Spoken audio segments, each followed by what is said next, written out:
Mic check 1 2. Mic check 1 2. Mic check 1 2. Mic check 1 2. Mic check. Mic check. Oh, should have brushed my teeth after I finished eating, innit? Jesus Christ. Mic check 1 2. Mic check 1 2. What's going on, people? What's crack-a-lack, people? What's going on, people? What's crack-a-lacking? What's going on, people? What's crack-a-lacking? Thank you for tuning in. Thank you for joining me once again for another special edition of the Random Show. Thank you for joining me back once again for another special edition of the Random Show. Thank you for tuning in and joining me once again for another special episode of the Random Show. Of the Random Show. Of the Random Show. Of the Random Show. Of the Random Show. Thank you for tuning in. Thank you for tuning in. Thank you for tuning in. Do not adjust your monitors. Do not adjust your screens. Do not do anything. Yes, rewind time. Groundhog Day. Day number 1. Day number 1. We could have scummed it. We could have cheated. We could have fucking did your okie doke, but we do things legit around here. We do things as they're meant to be. We do things with honesty. We do things with brevity. We do things with clarity. So we're rewinding the clock. We're rewinding the clock once again. Okay? I got my fucking Rich and Millie watch on. I got my fucking Rolex on. I got my AP on. I got my AP on, and we're rewinding the clock. We're rewinding the clock. Day 1 starts again. Day 1 starts again. We're resetting the clock. Big up everybody that tuned in. We lasted 10 days, by the way. We lasted 10 fucking days last stream. 10 days of continuous streams, sometimes twice a day. One of those streams was 6 hours long. So we did a bunch of stuff. Let's not get discouraged. Let's not get fucking upset. Let's not riot in the streets, right? Let's not kill anybody. Let's not insult anybody, especially not me, because you know how sensitive I am. Let's not insult me, okay? Let's not attack me, okay? As Luana said, don't attack me, don't attack me. Or he's attacking me, he's attacking me. Let's all be friends, let's all be family, let's all hug, let's all kiss consensually, platonically, of course. Platonic and consensual hugging and kissing, okay? Cool. Appreciate you. But big up everybody that's tuning in. I appreciate you. Thank you for tuning in. It's been a pleasure to have your company. It really fucking has. I know it's been a long time coming. I think the last time I did a Random Show stream was like 5 days ago. But we're here, we're queer and ready to rock. We're here, we're queer, and we're ready to fucking rock. So appreciate you. Smash the like button, hit subscribe, all that good shit. We're gonna do the day 1 of the flipping Random Show marathon stream, 31-day marathon. We're starting it again. Today's day 1 of 31. Thank you for joining me. You are in a great place right now. You're in the best place on planet Earth, actually, if you think about it. I've prepared some very nice and juicy clips for you. I prepared some very nice juicy clips for you from Tfatk show, episode number 116. I've also done clips for 117. So we don't have to sit here and watch Tfatk together as a family, because I know it can be brutal. But I've prepared some clips. I prepared some clips for that. I've got some clips. What else I've got? I've got a couple golden hour clips I've got to play as well. And then we're going to go through some reactions of some other videos online. There's a couple of videos from America REDACT I haven't watched yet. There's a couple Tasers to Try videos. We're going to go through Wings of Redemption stuff. We're going to get through some local live stuff. We're going to get through some no jumper stuff. So a lot of stuff to cover. We're going to get through most of it today. But I appreciate you.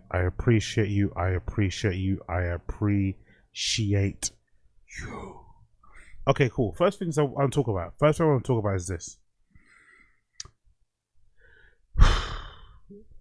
This is kind of taking on, carrying on from the Raja Jackson shit, right?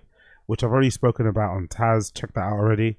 I think it might be the first topic I spoke about on Taz, so check that out. I haven't added timestamps just yet, but I'll add the timestamps later. But talking about Raja Jackson, Rampage Jackson's son, and the attack, or the crazy fucking altercation that went down between him and the pro wrestler, just to kind of carry on from that conversation, MMA guru. Now, I haven't seen the clip. Itself, but I do know that MMA Guru is a fan of his dicey comedy. He's a fan of racy, quasi edgy comedy, right? He likes to fucking push the envelope. He likes to push the line. Now I'm wondering, when MMA Guru goes really out of his way to mention that Raja Jackson is an animal, should I take that as him trying to describe or trying to dog whistle and say that Raja Jackson's a gorilla or something along those kind of lines? Or is he just trying to really ham up the fact that what Raja did was really bad? I don't know. Because when I saw this response, right? When I saw this response from him on Twitter, it kind of confused me.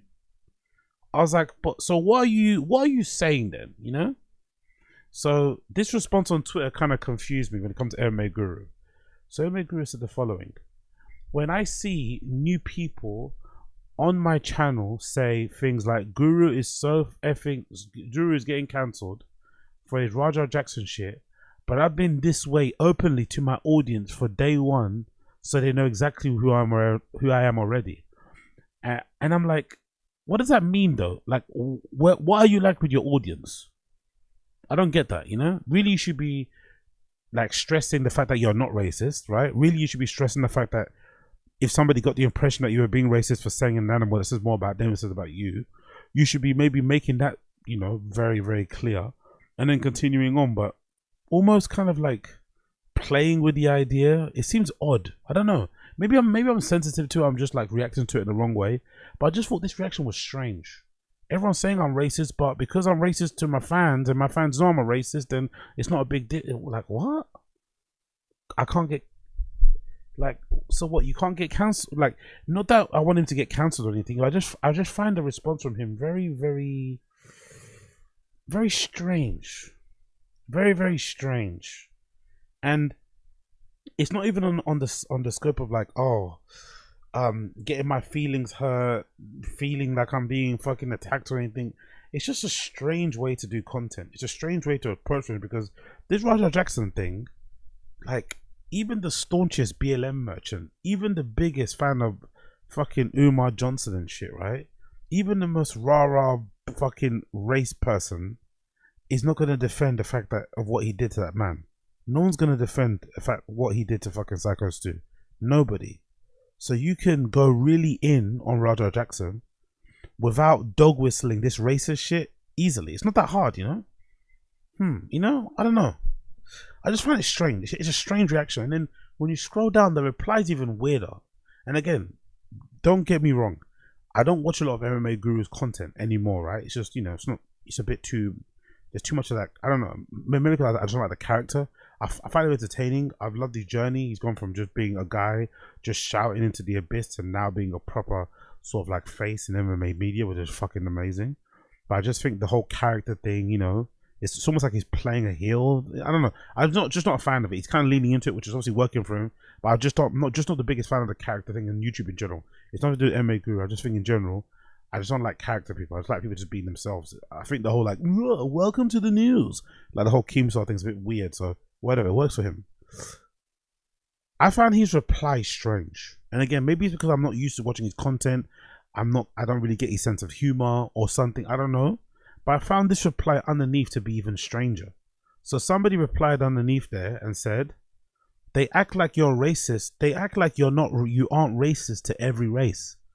And the MMA Guru replies to that comment and says, with a quote, I've been a follower for so long, but this is where I draw the line and unsub, like I wasn't just in a worse controversy about 3 months ago.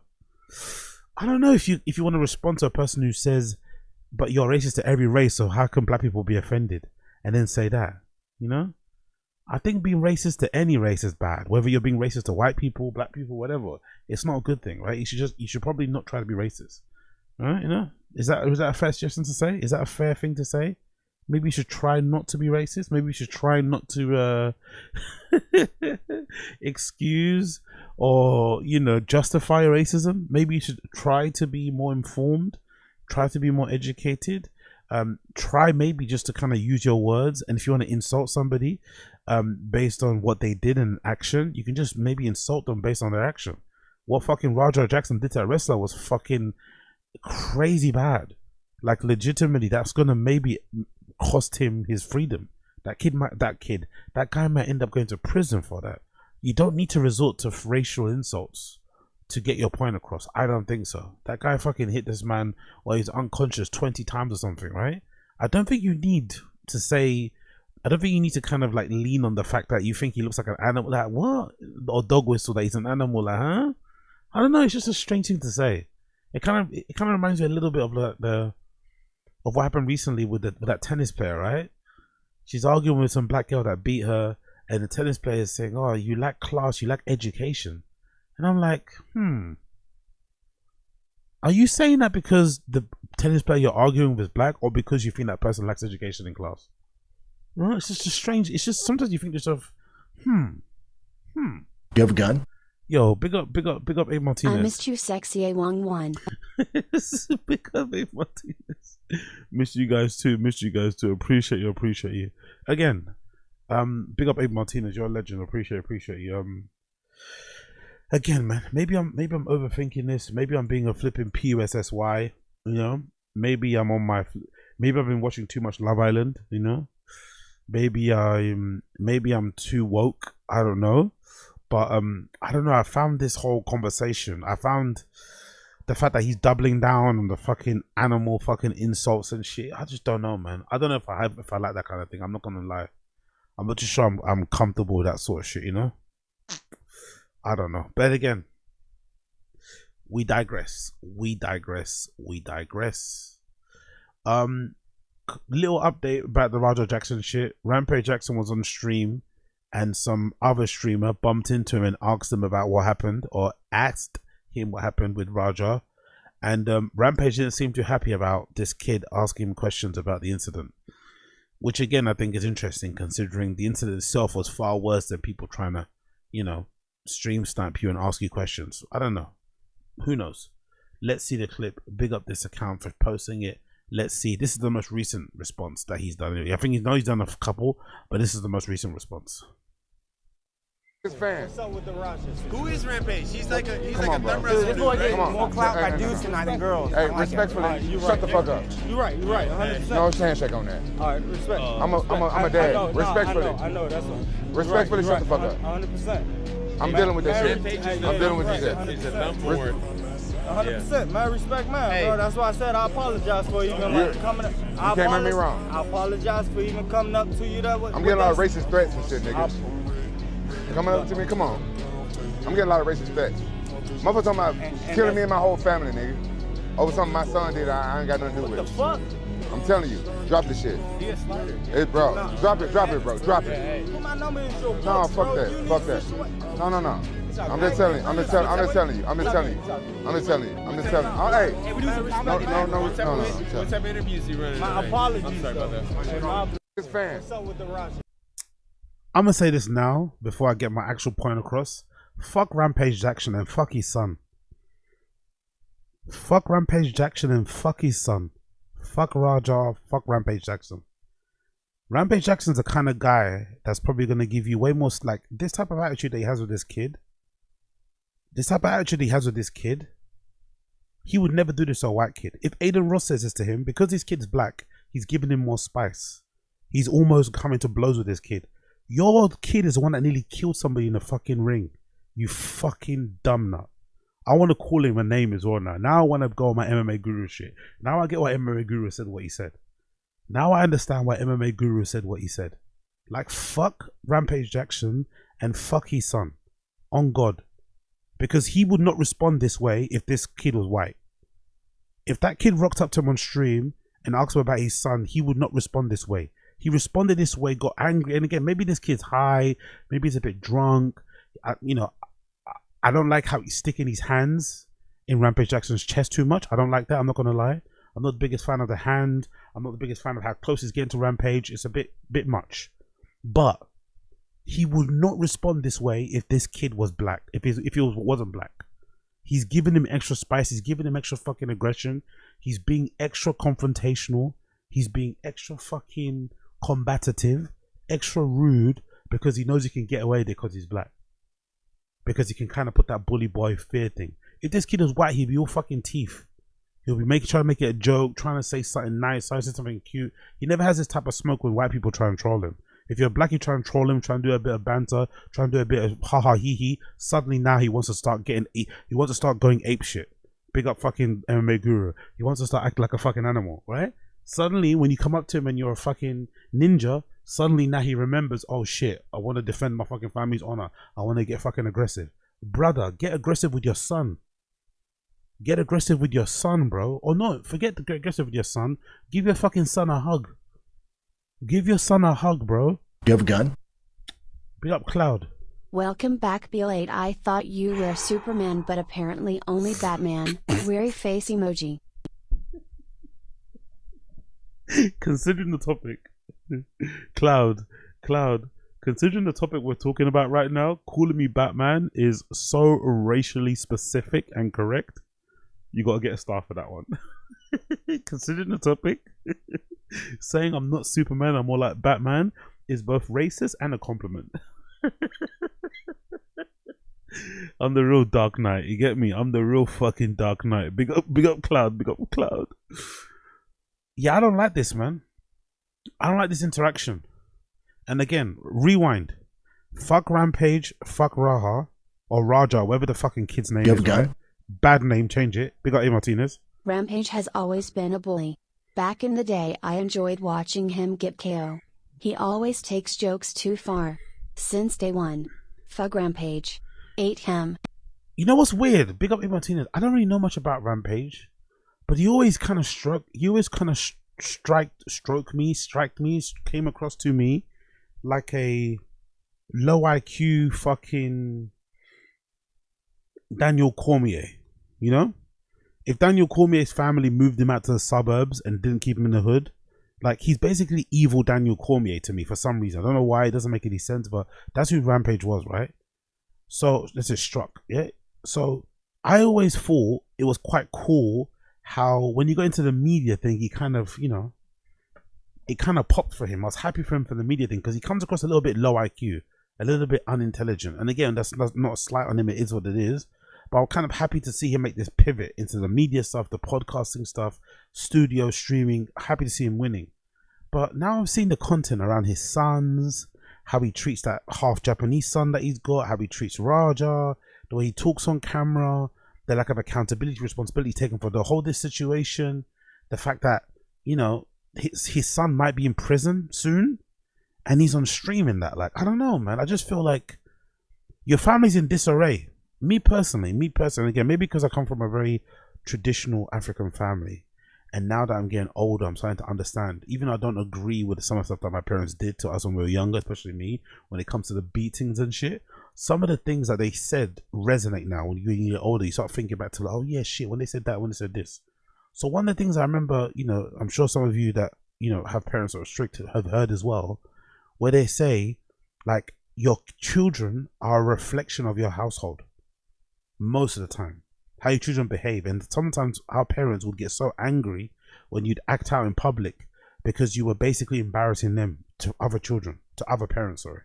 So they'd think, oh shit, if your kids are wayward and you're running around, you're bumping into people, you're just being a nuisance, it kind of makes the parents look like they don't have their house in order. And me personally, I don't know about you guys in the stream chat, but I think if your son nearly murdered somebody in a wrestling ring, this is not the time to be streaming, my guy. Maybe this is time to kind of be, you know, having a fucking all hands meeting in your household, trying to sort something out, trying to work something out, trying to kind of, you know, trying to have a real heart to heart moment, try and get things out clear before, you know what I mean, sorting out certain legal things. But it's not a time to stream. Not gonna lie, brother. I don't think this is now the time to stream. This is now the time to fucking connect with your family, double down with your family, hunker down with your family, get all the people involved you need in advice, whatever it may be, to kind of sort the situation out. You shouldn't really be on live stream gallivanting around, like trying to pick up slows, talking to fucking random kids on the stream, in the street. You know what I mean? Getting offended, pissed off when kids do what kids do. Because this person on the left hand side, unlike Raha, this person looks like a child. I'm not gonna lie, this person actually looks like a child. Even these guys next to them, they look like in my opinion, they probably look like they're under 25. So they're just being kids. This one might be a bit drunk. I understand. He's getting into Rampage personal space. I don't like that. I'm also not a big fan of like trolling people in real life personally. I think you should just leave it on the internet. But how are you going to have more smoke for this random kid than you're going to have for your own child who nearly murdered a man in a fucking wrestling ring? I'm not going to have that. And I know for a fact, if this kid was white, if that kid was fucking Chinese, if that kid was Japanese, especially how he likes his Asians, he would not respond to him this way. He would not get at him this way. But he got at him so aggy, got at him so fucking aggressive, like a lot of us do, unfortunately, right? For some reason, most of us black people have a lot of smoke, have a lot of aggression, have a lot of fucking, you know, violence towards people that look like us. But then when other people come and kind of, you know, talk to us dirty, managers at work, fucking friends, whoever, suddenly we're fucking all, you know what I mean? We're on some fucking yes sir shit. Nah, fuck that, bro. If you're gonna talk smack to this, if you're gonna talk smack to this black kid, I want you to talk smack. Like, did you ever have this kind of smoke with people from the UFC, with the fucking brass of the UFC? Did you have any of this smack with, I don't know, whoever? I don't see him talking to white people the way he talks to black people like this. I don't see it. So fuck Rampage Jackson, fuck his son. Hope he gets life in prison. On God, hope he gets life in prison. Fuck them all. Absolute cunts. I hate shit like this. I really do. Because that kid's being annoying, I get it, but you could sort this out easy. You don't have to fucking try and what? What's he gonna do? Is he gonna double leg this kid? Is he gonna get him in a rear naked chokehold? What's he gonna do? Is he gonna get him in a guillotine? Because he's asking him about his son. When his son's one nearly killed somebody in the ring. Fuck your kid, man. Hope he gets life in prison. On God.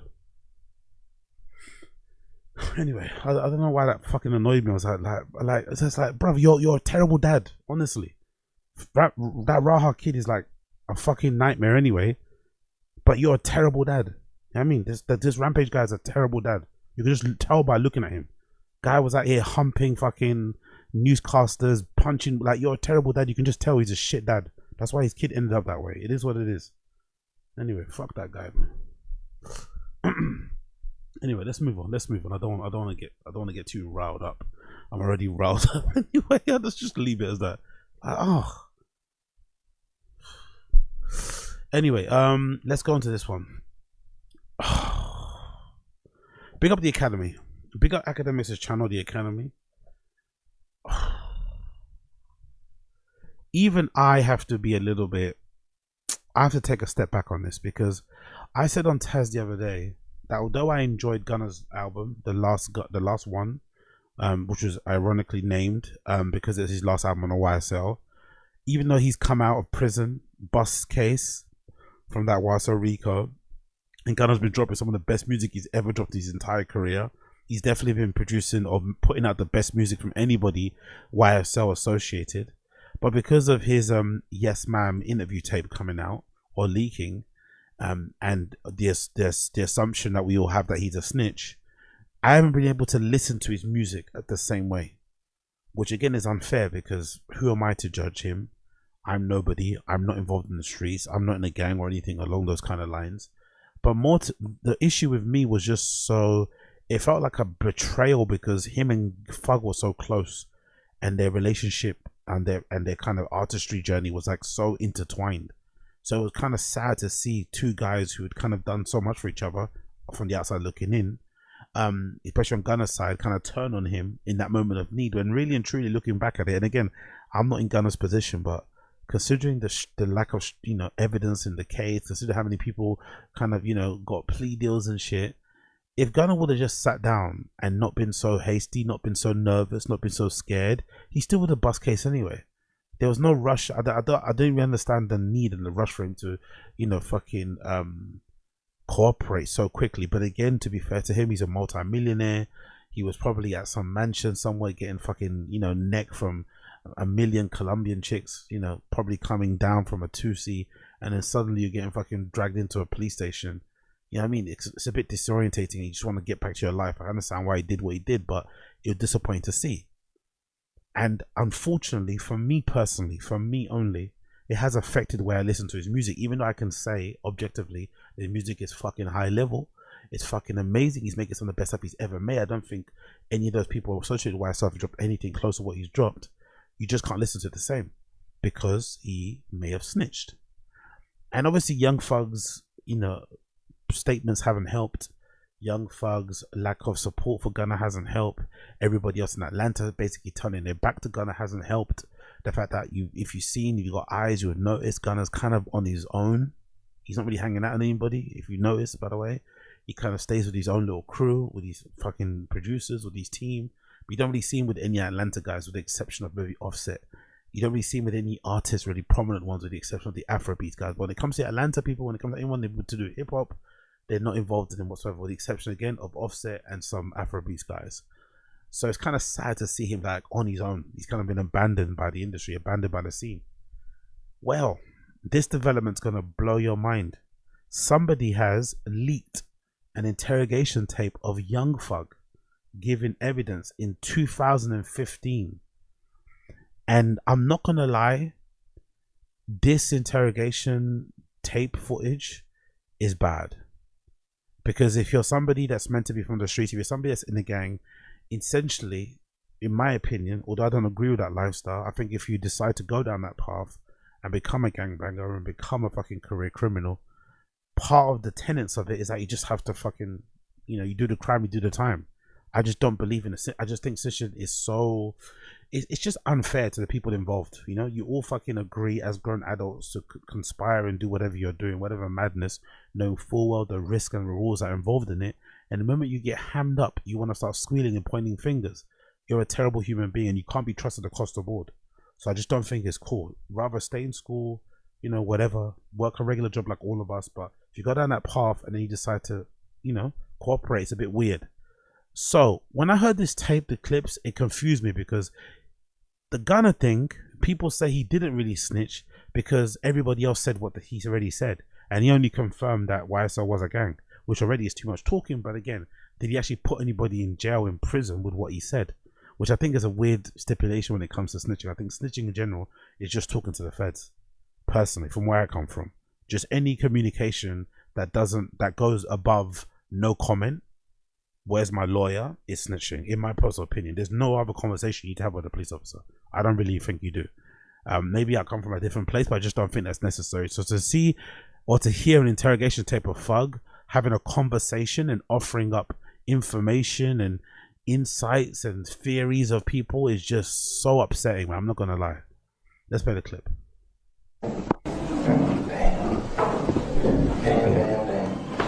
Anything else you want to talk to me about? Nothing right now. All right, man. Mr. Williams, you were wonderful today. Listen. Yes, sir. Promises. Make promises. Just we'll keep. Is there anything you want to talk to me about today?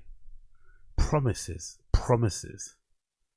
It should be no. The first answer. Is there anything else you want to talk to me about today? No. Am I being charged? No. Can I leave? Yes, you can. Okay, thank you. That's the most you should be saying to these guys.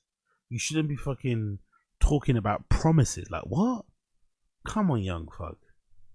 Promises. Whatever you anytime you ever think you want to know anything, tell me. I'll tell you anything. What don't tell the world. What's your number? Yes, you can. Hey.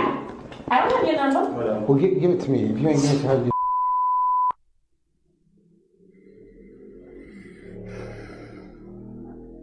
Okay. He said that phone works. Sorry about the background. There's a lot of background noise here. Sorry, but let me lower down. Let me lower the gain on here. There's a lot of. I live in the fucking ghetto, bro. There's so much shit going on outside my window right now. Motorcycles, police sirens, someone probably getting stabbed. Let me lower the gain. Let's continue one more time. My phone. Okay, but you give it to him real quick. because some people, man, Baby, you can get that motherfucker a heartbeat. You gotta I go buy me a phone and you already gonna have this number. do you want me to give you my card or you don't want my card? Because some people don't, and when they're in jail, they don't want to have like a cop's card because they worry that they gotta think I'm snitching or something. You don't care? No. You don't want it. Okay. You think? Well, because lives in ATL. I mean, you ain't on the level with the other guys, so you could say, "Oh, fuck you, I ain't snitching."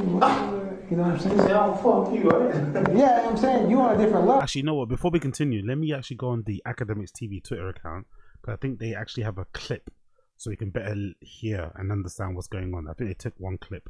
There's a couple. Yeah, here's a clip from interrogation, right? So this is the beginning where I just played it to you about the promises bit, right? Listen. Yes, sir. Promises. Make promises. Just keep promises. Whatever you anytime you ever think you want to know anything, tell me. I'm telling you anything. But don't tell the world. What's your number? Yes, you can. Hey. I don't have your number. Whatever. Well, give it to me. If you ain't giving it to her,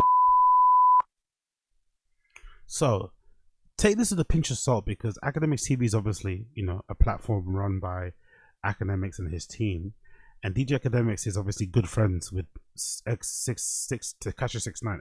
Sorry, is obviously good friends with Tekashi 69, and it's obvious to me that Academics has been running cover for 69 ever since they became friends, and ever since, you know, 69 snitched and whatever else happened there. And I think Academics has been trying to go out of his way to, in my opinion at least, normalize snitching. I think what he's trying to do is kind of call out the hypocrisy of a lot of like street artists, hip hop artists in general, from Academics' point of view. A lot of these guys talk a lot of big talk about snitching and shit, but they've got certain people in their crew who may have done bits and you know, who may have kind of snitched in ways, but they excuse them because of some rules. And I guess that term comes up, picking and choosing. There is a lot of picking and choosing when it comes to that sort of stuff. But I don't think that matters. People can have double standards. People can be hypocrites. People can be liars. People can be cheats. People can misdirect on purpose, right? People can be manipulative. But I don't think that takes away from the core issue at hand, is that snitching should never be okay. Should never be cool. Never, ever, ever. Whether it's in the workplace, whether it's in your family. Like, there should be very small instances where if you conspire to take part and do something illicit, do something illegal, do something bad, like, you should just face the consequences of your actions. I really don't understand why that's such a hard concept to kind of get your head around. Now, to be fair, I'm also a law-abiding citizen. You know, it's very different when you're in that room. It's very different when you're faced with that time. But I just think the idea of like doing something with a group of people, conspiring to do something fully, consciously, under no duress, and then deciding when you get caught to then snitch on somebody, I find it to be the biggest form of betrayal. And I find it odd that how hip-hop itself, the music, is kind of based on some of those street gang tenets and cultures and shit, how people are trying to normalize it and make it okay, because in the weird way as well, it works the opposite way. Part of the reason why a lot of people like drill artists is because they live their raps. Let's be real. Part of the reason why people love their drill artists is because they live their raps. Whether it's UK drill, the drill you got over there in the States and shit. Why people like it is because people live their raps. If they talk about running county lines, if they talk about moving bricks, if they talk about this, they talk about that, and then you find out they get arrested for it, it makes their music 10 times more legit, 10 times more authentic. If that's the case, why can't it work the opposite way? If you snitch, why can't we then say, you know what, we can't listen to you anymore because you don't live your raps? I think that should be perfectly fine. I think you saw that with 6ix9ine. Although 6ix9ine, I think his issue was complicated. I think 6ix9ine's issue, it had less to do with him snitching and the music quality going and people not liking his music anymore because he snitched. I feel like 6ix9ine's issue was that he probably had relied on a lot of people to be the level of artist that he was prior to snitching. We didn't know that though. Obviously, from the outside in, I wasn't paying that much attention. But he obviously had a lot of writers, a lot of help, and then I think when he snitched, obviously a lot of people ran away from him. So I think that's why we saw a real dip in quality of the music. That's why I think, and obviously a lot of people he probably that helping him write his records and shit. He probably snitched on and put him in prison in the first place, which is another kind of irony involved in it.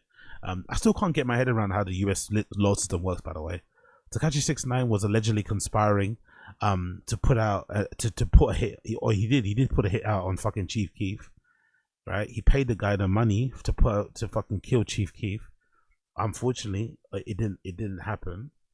And then somehow, even though he put up the bread for it, even though he organized the whole shit, he picked a person to, you know, whatever, that person goes to prison for that crime, but then 6ix9ine doesn't because he cooperated. It's like, huh?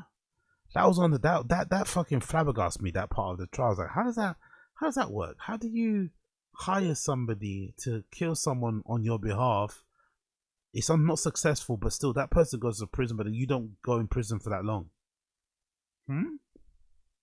Weird. Anyway, I want to see a couple of bits more from this Young Thug thing. Bear with me a second here. Young Thug's obviously responding a little bit. Let me see if I can get some more bits from Young Thug here before we continue. Actually, I should have just searched for it on here, shouldn't I? But we're too late. We're here. Let's go down a bit more. Let's go down a bit more. Let's go down. Where's it? More. Yeah, there we go. Let's go here. Oh, this is academics talking about it, right? What's academics saying? Let's see what he has to say. That's just how we got to keep it in spade, chat. We're going to call it being a bean. If you ask me that somebody we like snitch, no snitching. Somebody we don't like, all right, we're going to look into it. That's how it goes. The first rule of did somebody snitch is do we like them? Keep telling y'all, it's better be liked than to be right. And let me tell you why. When we like somebody, we make up all type of shit. But also, I think he discounts why people didn't like 6ix9ine. Was a really, like, he's still a bad, I won't say he's still a bad person, but he didn't come across like a good dude, man. 6ix9ine kind of scummed a lot of people.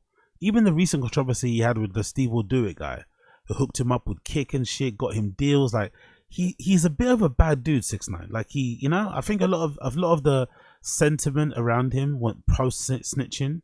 Maybe it had to do with people maybe being happy that he finally got his comeuppance, you know? I think that's what he kind of misses when it comes to 6ix9ine things. Not that he wasn't just liked because he was confident. No, he was a bit of a cunt. Let's be fair. 6ix9ine was a bit of a piece of shit as well. He ain't tell? Yo, he mentioned his mans did the murder, but his mans died. Yeah, but his man wasn't dead then. His man died eventually. You know the favorite one? Yo, bro. Yo, is anybody even locked up because of that? Look, ain't nobody locked up. Yo, bro, he ain't snitch. Ain't nobody locked up because of what he said. How he snitch? You know what I mean? Third one. I love this one. This is like my favorite. He ain't snitch. Yo, he just spun the cops. Like, if anything, he did him a solid. He pointed them in another direction. When we like you, you can't tell. When we don't like you, we have the strictest rule in history. Yo, if you even tell a cops your name, you told. When you don't like somebody, you create this unrealistic standard. Yo, wait, the cop pulls you over and asks you for ID, you gave it? Yo, you a snitch. Yo, you snitching, bro. You snitching on the guys, you snitching. On bro, you snitching. On phone him grave, you snitching. On the dead homies, you snitch, bro. We got to work on you, gang. And I don't really enjoy this like mocking tone he has with a lot of these gangbangers, but I understand why he does it, because he's kind of in a position in hip hop where they need him more than he needs them, and he's in a position, obviously a position of power. And you see how people with, you see how people in America act with clout. I think we have the same thing with like class and whatever, but you have that with clout. People really bend over backwards to make excuses for comedy academics because of his platform. So I get it. But I also think the reason why he's saying this is because, let's be real, a lot of fucking gangbangers have also kind of, sullied the name or, the reputation of their fucking gang, of their set, due to cooperating, due to doing some very, questionable things. So I get why he himself probably doesn't respect a lot of these guys, especially the ones who have kind of threatened his life, threatened this, threatened that, and don't really be doing anything. Because the reality of it is, if you're a real stepper, if you're really about that life, you're either going to be dead or in prison. Think of the guys who are really, think of the hip hop dudes who are in prison now. Most of them are like 30. They're like fully, valid guys. They're in prison for a reason. So I think he's right to act and say or talk the way he does, because he knows no one's really going to touch him. No one's really going to question him. No one's really going to check him, because the ones who do the checking are either dead or in prison. You snitching? What? Wait, you told the cops it wasn't you? Bruh. You know what that mean if you say it wasn't you? It got to be the other dude. You snitched, bro. You snitched. You told. When we don't like you, yo, bro. Yo, you said hi? Yo, any words to 12 is snitching. You should only say one word. Lawyer. Anything else is ratting. Word to bro. You see how it differs? When we like you, nah, he ain't tell like, yo, he just spun the cops. Yo, is anybody in jail because of that? Yo, bro, like, he not even saying nothing. He just... I like the guy. I like watching his streams, but he's such a dork in it. He's such an undeniable dork, which is probably part of his charm. He doesn't try to be cool. He doesn't try, but it's just he's a hard person to kind of listen to because of that just undeniable dork energy just radiating off of him. But I also like the fact that he's enjoying the attention. Like, you know, back in the day when he was in school, he was definitely a loser, but now he's kind of become this really important person in hip hop. I think he really enjoys the power and position that he has. I'm not gonna lie, I kind of respect it. I love that he's really kind of leaving, you know, putting his nuts on people's heads and kind of reminding them, you know what I mean? Like, I might be a fucking idiot, I might be a lame, I might be a dork, I might be a nerd, but I'm richer than you, you know? You need me more than I do. My platform breaks artists, my platform in both ways, you know? So I kind of understand why he goes the way he goes. The other disappointing thing about the whole situation has been fucking seeing Young Thug's responses on Twitter. I'm not going to lie. You know what I mean? You know, I'm not going to lie. He says, Young Thug, ain't no going broke. I done put 2 million up. So this is him responding to that leaked audio. Maybe in the leaked audio, it made it seem like he was down bad again. That was 2015 when he was coming up. And Young Thug responds basically saying that how I'm not going to go broke because I put 2 million up for my bail. Now, this is, in my opinion, not sure if you guys are the same in America, but I think whenever anybody mentions money, well, you're not really talking about money as a defense, you kind of lost the argument, you know? Not gonna lie. When we're arguing about some other thing, when we're talking about some other thing, when we're debating about some other thing, and then, you know, you're in a barbershop or you're on the street corner and then you start talking about money, you start talking about hoes, I think you lost the argument, you know? You probably lost the argument. So him mentioning money in the first place was disappointing when it comes to fucking Thug.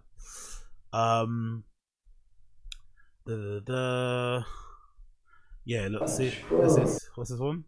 This is Traplo Ross listening, right? Bruh, should King Sam apologize to the king of Atlanta Gunner now that he got caught? It's fucking hilarious. Let's play this clip. Young Thug telling the cops that his affiliate Pee Wee Roscoe carried drugs for Lil Wayne. Okay, what is this? You know Roscoe? Man, that man a fucking scrub. That fool. I'm like, you shot at somebody, bro? But I don't fucking know, because every day nigga grow a fucking ball. I don't know. I honestly don't know. I guess in that clip, or in that section of the interrogation, I guess they were questioning him regarding the shooting of Lil Wayne's tour bus, infamously, back in the day. That was when Thug had some weird static with Young Thug, with Lil Wayne.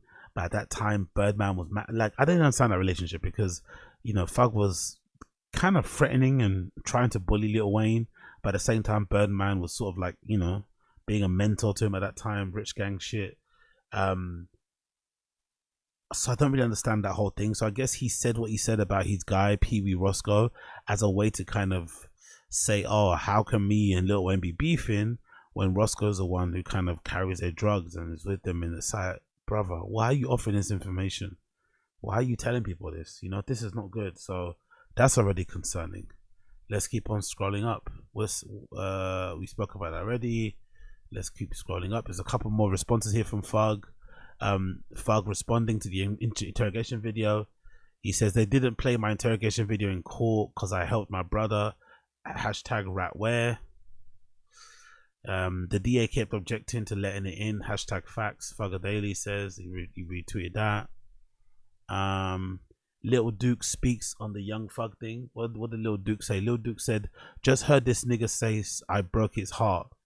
Ah, nigga, that was in there talking about me like a dog. We understand you told the cops that it was your gun, but why tell them you gave it to me to get back at rival, which was in my plea? Those are your words. You the weird one. Who was about to shoot the chopper? Shit, he was. Which with me, I can't shoot and drive. PS, these are not my words. I could never say that. I ain't seen that footage until 2023. Y'all shit broke my heart too. Yak, you was just in my DMs begging me to straight it up. So, you know, it looks like that whole crew is in disarray after those tapes came out, mate. From what I can see, that's the translation I'm getting there from that screenshot. Let's continue on. Any more? It says, damn, Cuddy a rat, LOL. People throwback from what he said there. Let's scroll past some more stuff. Young Thug says the detective who alleged that Young Thug gave him information about the murder in the back of his squad car tried to lie on him during the trial, which is why their testimony was denied. Stop trying to make me one of your boys. Death before dishonor. This way, kids. This motion got filed because the detective lied and I said I made the story. I made a statement in the back of a police car, stupid. That never ever happened. So Fog's trying to deny it all. Ralo responds to this and he's not happy, obviously, because, you know, people have been calling him a snitch for how he got out early. Ralo said, well, bitch, I lied to the feds for real. And you still admitting you, I don't know. Anyway, I don't care. Called Lil Baby and told him to cut me off because I wasn't right. So now you're gonna have to go through what me and Gunna went through. And we waiting on that gospel album too, twin. So I don't know, man. It's disappointing. In conclusion, it's disappointing to see all of these guys, you know, who purport to be a one way doing what they do. Now, the issue with snitching is that it doesn't really matter, innit? Because a lot of these, some big mafia dudes, some cartel guys, like, everyone snitches. Just because you snitch doesn't make you pussy. I mean, people conflate those two things. Just because you're snitch, just because you turn state witness, just because you give evidence, just because you get on that dock, it doesn't mean you're a snitch. It doesn't mean you're a pussy. It doesn't mean you're about it. It doesn't mean you don't, you know, do what your name kind of purports you to do. It doesn't mean you shouldn't be feared. But it's just hard when it comes to music for me to listen to you the same way. It just is. And again, I shouldn't be this way because I'm a fucking law-abiding citizen. The biggest crime that I've ever committed in my life is fucking stealing a fucking Kinder Bueno from a Tesco Express and not paying for it at the fucking self-checkout. So I'm not talking to you like I'm some big bad wolf. But these guys sell their music to people like me. They market their music to people like me under the guise or under the assumption, under the impression, under the feeling, under the impression, right, that they're these big gangsters, when really and truly when push comes to shove and they have to stand on it, they don't. So it's a shame, but what can you do? But what can you do? Nothing. Talking about a good thing, let's talk a little bit about French Montana before we get into some Tfatk shit. Big up French Montana. Just a small mention on French Montana. This is an incredible glow up because I remember following French Montana's career from early. I used to watch those fucking Coke Wave DVDs, right? I used to buy those Coke Wave DVDs at like a barbershop bootleg. I'd buy them from this sneaker store. I think it was called Meteor Sports back in the day. They used to sell, thinking back now, Meteor Sports probably used to sell fakes back then, but we didn't know. So we'd buy like DVDs, you know, Cocaine City DVDs from back then. And then we also had a few of our own London, UK rap DVD things that we used to, that kind of got inspired by Coke Wave. But I remember French Montana from back then. I remember the time that he got shot in the head and it affected his speech. Like, he used to talk with even his rapping style to this day, I think, is affected by that shooting. I think he got robbed and the person shot him in the head, but he survived because, you know, the bullet kind of like missed the vital part of his brain and shit. Fucking crazy. And I remember it really drastically affecting the way he used to speak. And he had this kind of slurred, kind of like slow way of rapping and shit that made him even sound harder. But he was always fucking great when it came to that sort of shit. I remember his link up with fucking Max B. That was legendary. Free Max B, free the wave. That was fucking legendary. So to see him go from that, like that grimy hood not backpack, but DVD type of person, to then suddenly hanging out with all these glitzy celebrities, being an artist in his own right, you know, the whole Kardashian angle era. You have a gun? Big up Abe Martinez. I sold so much drugs, listen into French. Yeah, exactly. Yeah, honestly, French is the best, man. What was the thing called? Mac and Cheese, right? His mixtape series, Mac and Cheese. If you know, you know. Like, I think his albums are pretty dead, personally. I'm not the biggest fan. But those mixtapes were fire, especially the stuff he did with fucking Max B. So it's just incredible to see him go from where he went from to now, courtesy of TMZ, it says he's engaged to the Dubai princess SHEIKHA MAHRA. But he's engaged to a princess of Dubai who most likely is worth billions, right? This princess probably worth a few billion. And now French Montana's married to the fucking princess of Dubai. It's fucking crazy how life kind of turns out. So big up French Montana, absolute fucking legend. What an amazing glow up, what an amazing turnaround. You love to see it. You fucking love to see it. Continuing on, big up Fat Joe. Fat Joe isn't happy. Fat Joe isn't happy about the narrative about him out there.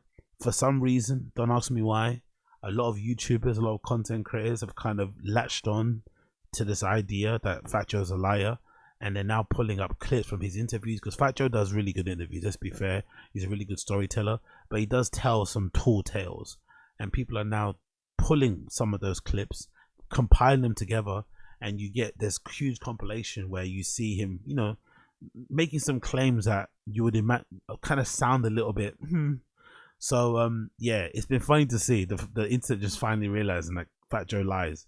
I think if you've been paying attention to hip-hop, if you're a fan and listen to his interviews, you know he does. We don't really care because he's a good storyteller, kind of like Bert Kreischer before he got unlikable. So Fat Joe has seen all of this extra attention. He's seen some of his industry peers talking smack about him, and instead of just proving people wrong, like if people say you lied, right? Imagine somebody, you know, imagine someone says you lied right now about a big thing that happened in your life. I don't know, to kind of prove that you're not lying, you just prove that you're telling the truth, right? So Fat Joe responding the way that he responded now, because of what people have been saying on the internet, I think makes me believe that he's definitely lying about what he talks about in general, you know, when it comes to his stories and shit. So this is a courtesy of this account called Ahmed. It says Fat Joe warns industry peers that anybody that calls him a liar, he's going to clap back and leak all the dirt and info on that person.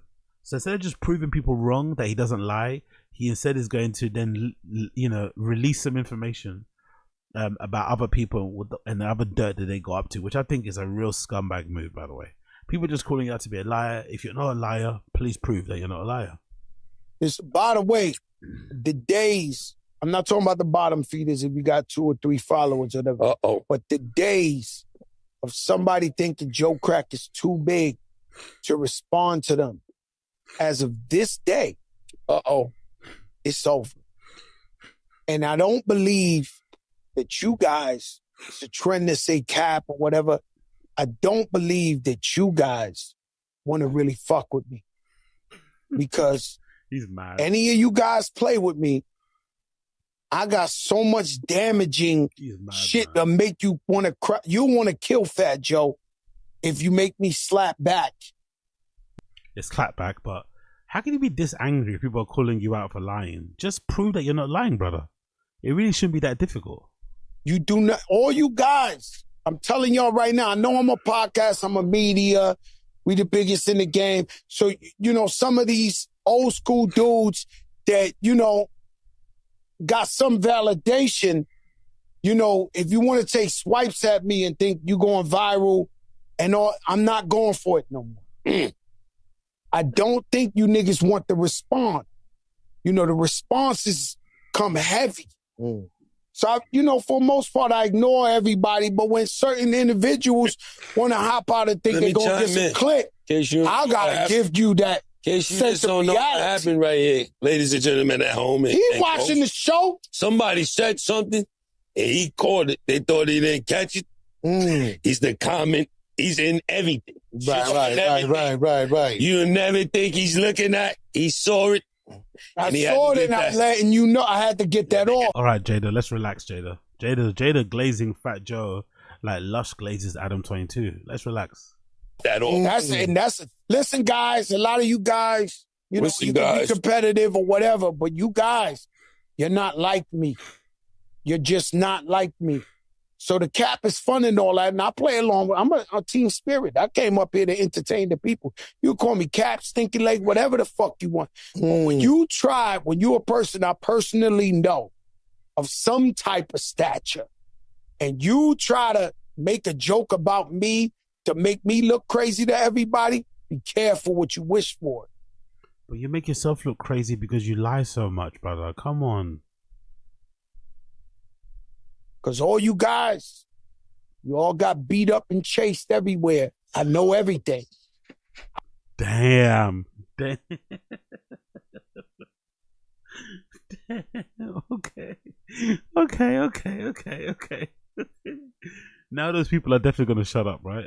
Content creators aren't going to shut up, but the people in the industry who are probably lending weight or adding weight to some of the claims that he lies, they're definitely going to shut up now, because One thing people don't want to know. One thing people don't want people to know about is when they get beat up and chased. No one wants anyone to know about an occasion they've been beat up and chased. Me, I will. You know, I'm an open book. I'll definitely let you know when I lose fights. Plenty of them. But some people don't like, especially rappers. They really are sensitive about that sort of shit. I was there. I don't think you want this type of exposure. This ain't the one you want.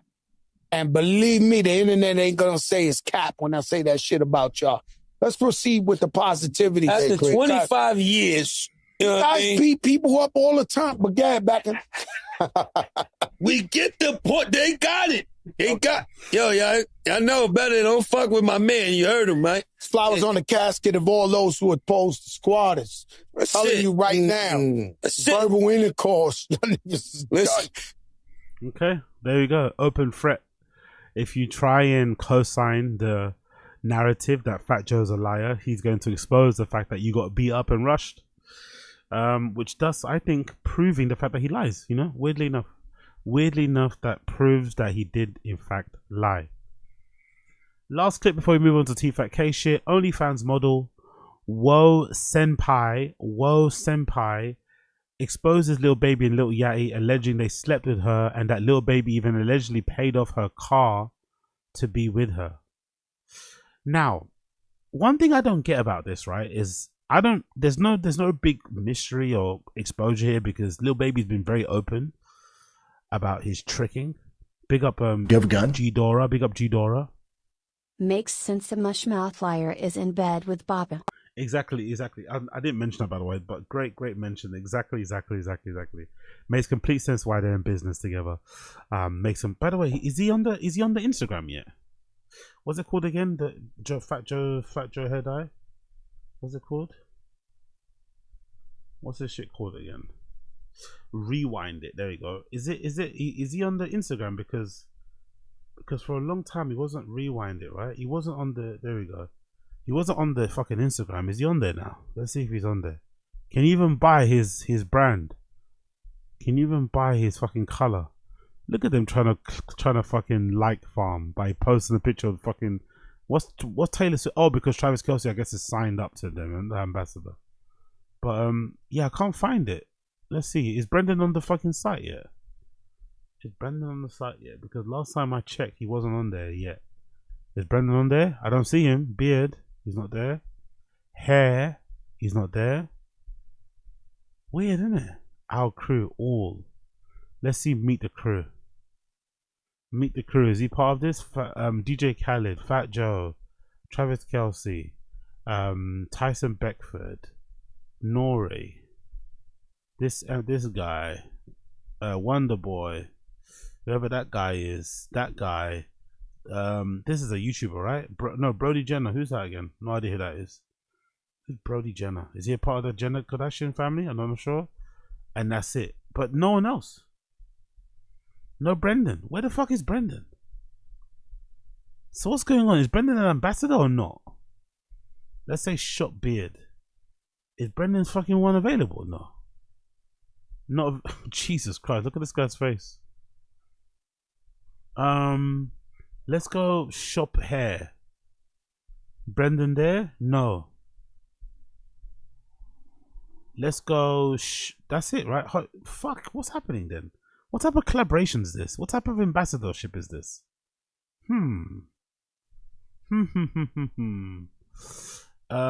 So let's continue, right? Go back to this thing. OnlyFans. Lil Baby's been known to be a trick, been known to pay for pussy.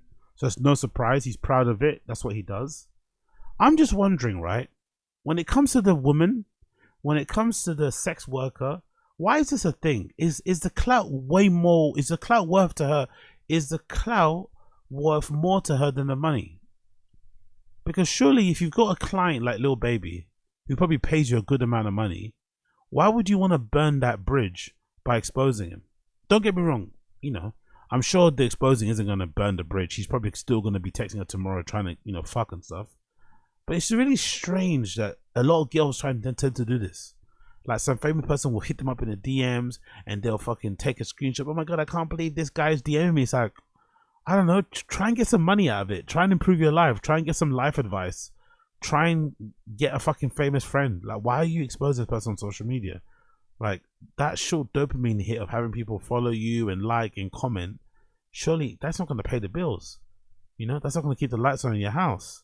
So it's a really strange thing. I don't really understand it. I'm sure there's a reason to it, because I'm assuming this WOESENPAI girl probably has her OnlyFans, and the long-term gain or whatever the long-term hurt she may get from exposing Lil Baby, she'll gain back, because she'll probably get a whole bunch of new people coming in wanting to buy her OnlyFans because of that association. Because, you know, a lot of people, rappers especially, have this thing about wanting to fuck what other rappers are fucked.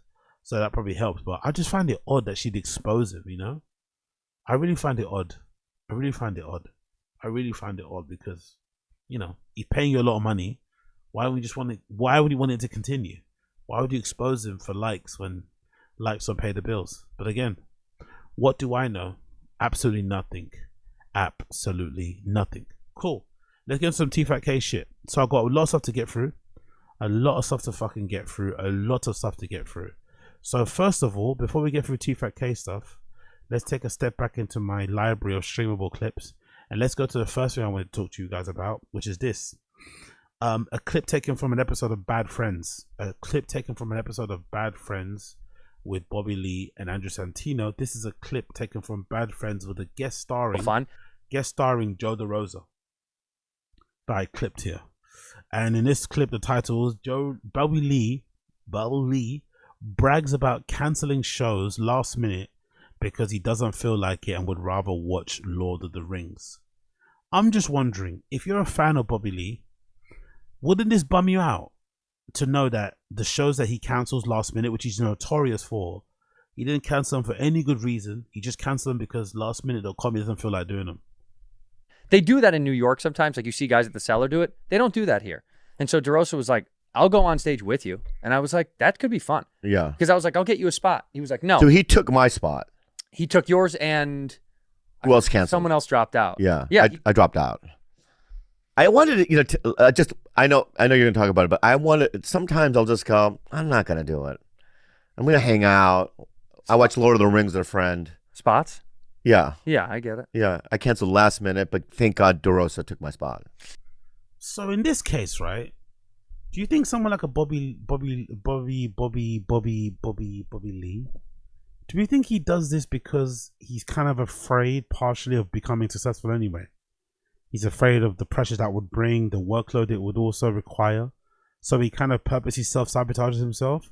Or is this just like the consequences of just being successful, where he has so many options, he has so many bookings, it just kind of like he can take it for granted and cancel some last minute, but because of his stature and his notoriety and his fame levels and shit, he can get away with it, because even if he cancels last minute, those same promoters, those same venues are still going to want him back anyway to fix that date or to get him back somewhere whenever the next available date is.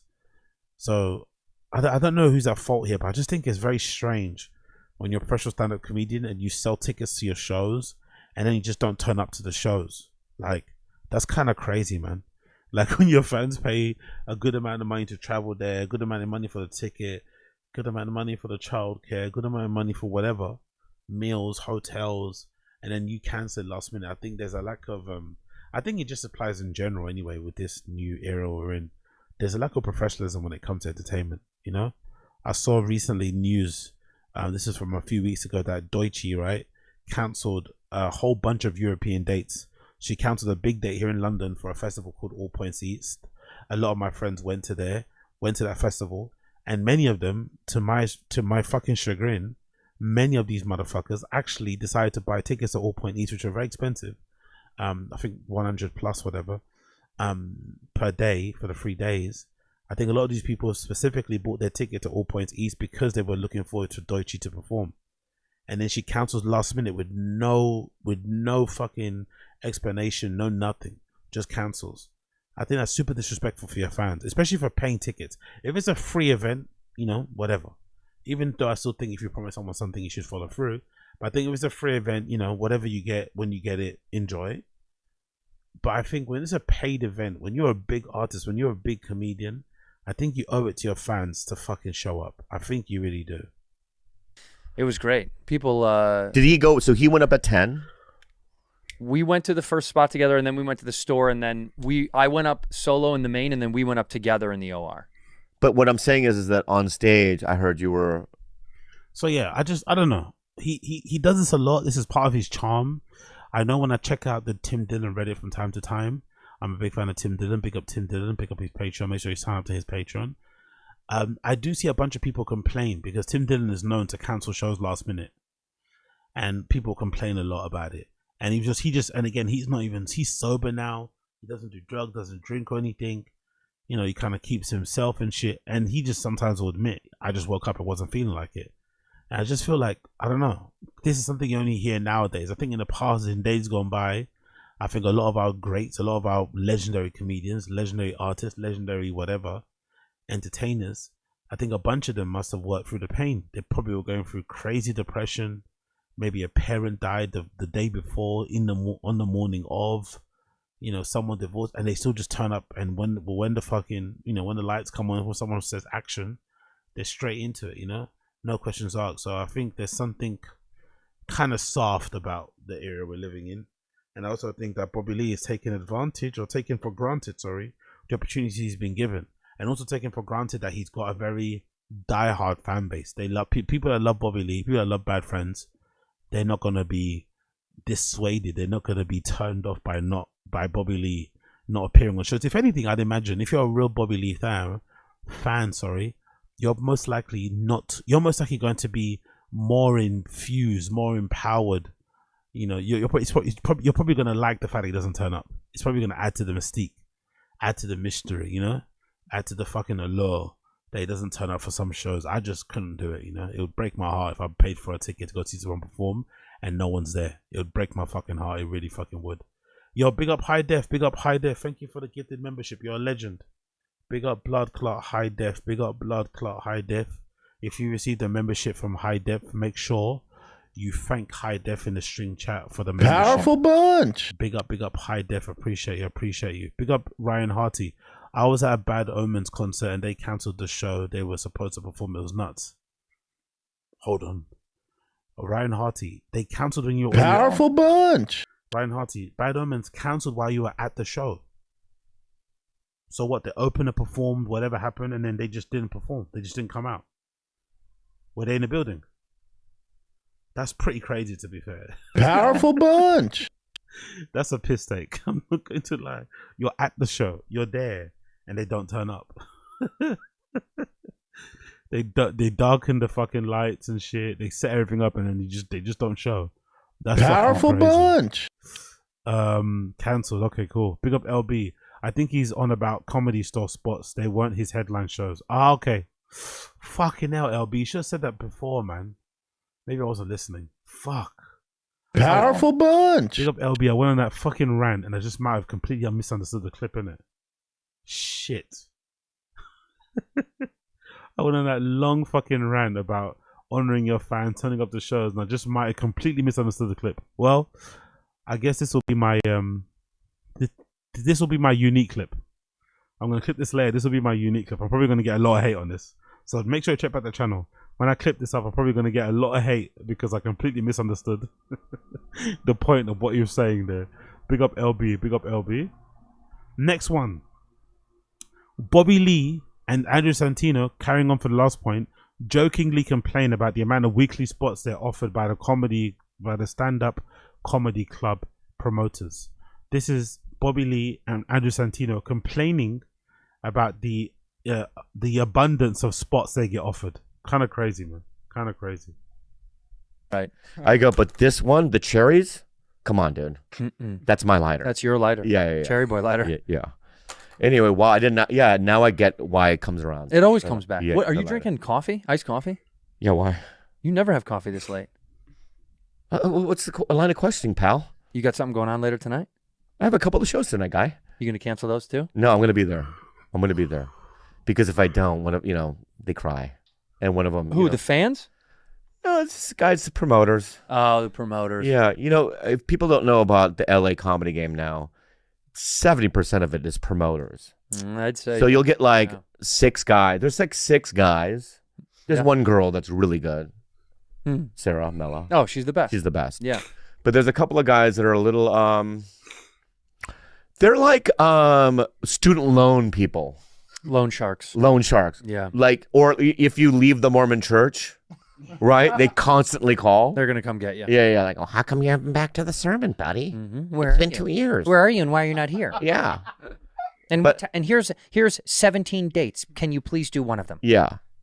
And then if you don't, which I don't text them back, pretty much. Imagine complaining about being offered 17 dates at comedy clubs. Dates that probably other comedians would love, would die for. They would literally. There's probably a comedian out there. There's probably a comedian out there, right? There's probably a comedian out there who would push their own mother down a flight of stairs to get 17 gigs, 17 spots somewhere.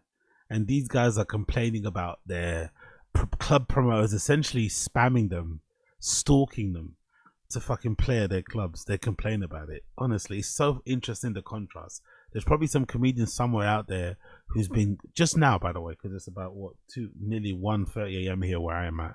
There's probably a comedian somewhere around the world who's just finished their set somewhere, finished their spot, and they're being paid in drinks tokens. I know that because me as an up-and-coming DJ, I've been paid with drink tokens before. There's probably a grown-ass man, grown-ass woman. Powerful bunch. Big up, Sardaziz, appreciate you. Tell 'em about the comedy store. I don't hang around those guys anymore. That's not my world anymore, Bubba. They cancelled my friends. All they did was grape and try to grape kids. We get it, LA is liberal. LA, we get it. You don't like raping kids, we get it. Yeah, big up Sardaziz. Yeah, I just think it's funny, man. While one person's getting fucking paid in fucking one person's getting paid in fucking drink tokens, another person's complaining about the amount of gigs they get offered. Ugh, you gotta love it. Much 99% of the time I don't. Well, you get flooded with texts. Every day, I'm not lying, you get 5 to 10. Yeah. Can you do my show? Can you do my show? Look at them complaining. Yeah. It's a great problem to have. It's I'm grateful for it. No, you're not. And you know what's unfortunate about this? This is like, I think there's a lot of averages, right? It's a lot of attraction. For those for people to have a lot, you get much, or you get many. For those who have abundance, I forgot. There's some sort of phrase. I forgot what it is, but essentially it goes somewhere along the lines of, to paraphrase, if you already have a lot, you get offered more. If you have nothing, you get offered 0. So I think that's the unfortunate nature of the game. You got to get your clout up. You got to get your fame up. You got to get yourself out there more, and then you may also get these gigs and these deals. If not, they're gonna keep offering them to guys like Bobby Lee who are gonna take them for granted, who are not gonna turn up, who are not gonna answer emails, answer texts, and then those spots end up, whatever. I don't know what ends up with those spots. Maybe they just look for the next famous person, but it's never gonna be some up and coming person, someone that actually deserves it. Nah, it's gonna be the next person that can guarantee seats and butts and seats and tickets sold and shit, which is, maybe the wrong way to say about things, but you know what I mean. You know what I mean. I'm grateful for it, but it's there's some boundaries that need to be. That is interesting because I thought about next time I do set up shows like this, I think I'm going to just give them Carlos's phone number and he can just do it for us. Yeah, I mean, it's what happens with everything. Shouldn't we do that? Boundaries, there needs to be boundaries. I feel like these promoters and these fucking agents and these venue managers have too much access to this. Brother, don't you want to be on stage all the time? Don't you want to be a comedian? Don't you want to be trying to make as much as you can in the short time you're available? Or just put yourself out there and kind of perform for your fans in general? I don't know, man. I don't know.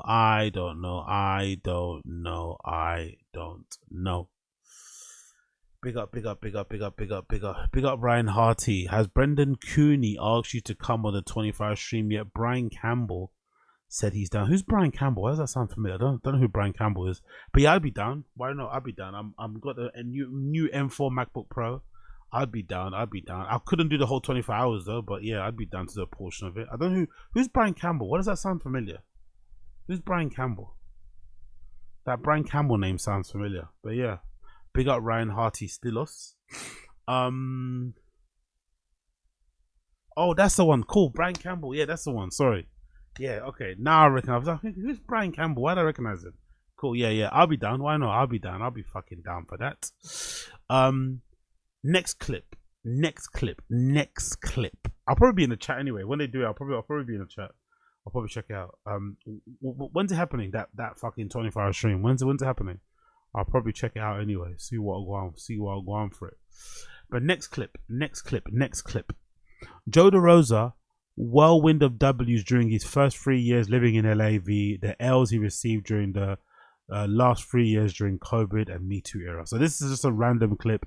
Nothing more to commentate or to add to this, to be honest. But I thought this story, this little tidbit from Joe DeRosa while he was on Bad Friends was an interesting thing to, just check out anyway. Good time. Wow. Wild, but good time. Wild time. Yeah. Wild time. You did live here, right? Yeah. Yeah, for like 6 years. I stayed an extra year because of you. You don't even remember. Why? You don't even remember. Why? Because I said I'm leaving. 3 people talked me into staying. You were one of them. You know what's interesting? I find that there's so many occasions on Bad Friends when a comedian kind of comes up on there and basically tells Bobby Lee something about their friendship, about the origins of their friendship, relationship, or just tries to remind Bobby at how good of a friends they were or are. It makes me think, like, this guy must be really impressive, he must really light people up in person, because I don't really get it. I'm not gonna lie. I enjoy him on pods. I think Bobby Lee's like actually a really underrated in terms of his comedic timing when it comes to podcasts. I think he's probably one of the better ones on comedy podcasts when it comes to setting people up. He's similar to Brian Cannon. Brian Cannon away from Brendan. We have to admit, Brian Cannon away from Brendan. He's good at being like the punching bag.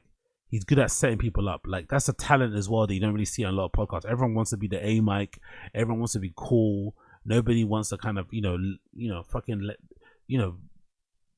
play the layups and shit, or, be the layup person. Everyone wants to fucking dunk. Everyone wants to fucking shoot threes. So I think it's kind of cool that Bobby Lee doesn't mind getting laughed at, doesn't mind getting mocked, doesn't mind being the butt of the jokes for the sake of the joke, I'm a big fan of that. But I don't really understand how a lot of comedians go on these shows and they go out their way to try and remind Bobby how good friends they were. Oh my God, do you remember this? I moved here because of you. I stayed silent. What does this guy have, man? What type of special aura does this guy have that comedians are so in love with him? From Rogan, all these guys, they have so many good words to say about this guy, but he tends to kind of be so neurotic and so weird when it comes to stand-up comedy scene. I wonder what's going on here for real. Okay, who are the other two? Who are the other two? Night. Mark Maron and Burr. Yeah. Burr, Mark Maron convinced you to stay an extra year. Yeah. So Why? What did I say? I told Burr first. I said, I'm leaving. Yeah. He's like, you're hanging up your cleats. You're going to go back to fucking, right? Yeah. Then, big up us all disease. When did Joe DeRosa, big up Ryan Harty, sorry, be September 20th. Big up. I'll probably check it out. I'll probably double check it and make sure I'll go on. But thank you for the heads up. And big up us all disease. When did Joe DeRosa start to matter? Joe DeRosa started to matter when he opened that fucking sandwich shop. I think that's when people started to suck him off. Before I think he used to be the butt of the jokes again. He's one person who used to kind of dunk on often. But I think once he signed, once he kind of opened that sandwich shop that he has or had, I don't know if he still has it in New York, I think that's what really elevated him a little bit. But maybe I'm guessing it's not around anymore. Who knows? Who fucking knows? Then I saw Mark Maron. Same night, I saw Mark Maron randomly. He walks up to me. He goes, "Heard you're pussing out, man." And I was like, Jesus, so funny. How funny. I don't understand, right? Yeah. And he goes, "Why you want to leave, dude?" And I go, "I miss New York. I don't think I click with this place. The energy's weird." And he goes, "Yeah, man. Yeah, you don't get that charge when you go outside here, man. Yeah, I get it, man." And I go, "I also don't think I'm going to meet my wife here." You know what I mean? Yeah. He goes, "Your wife? Look at you. How dare you?" Yeah. And I was like, "Yeah, you're right." And how right he was. Yeah. Yeah, he was totally right.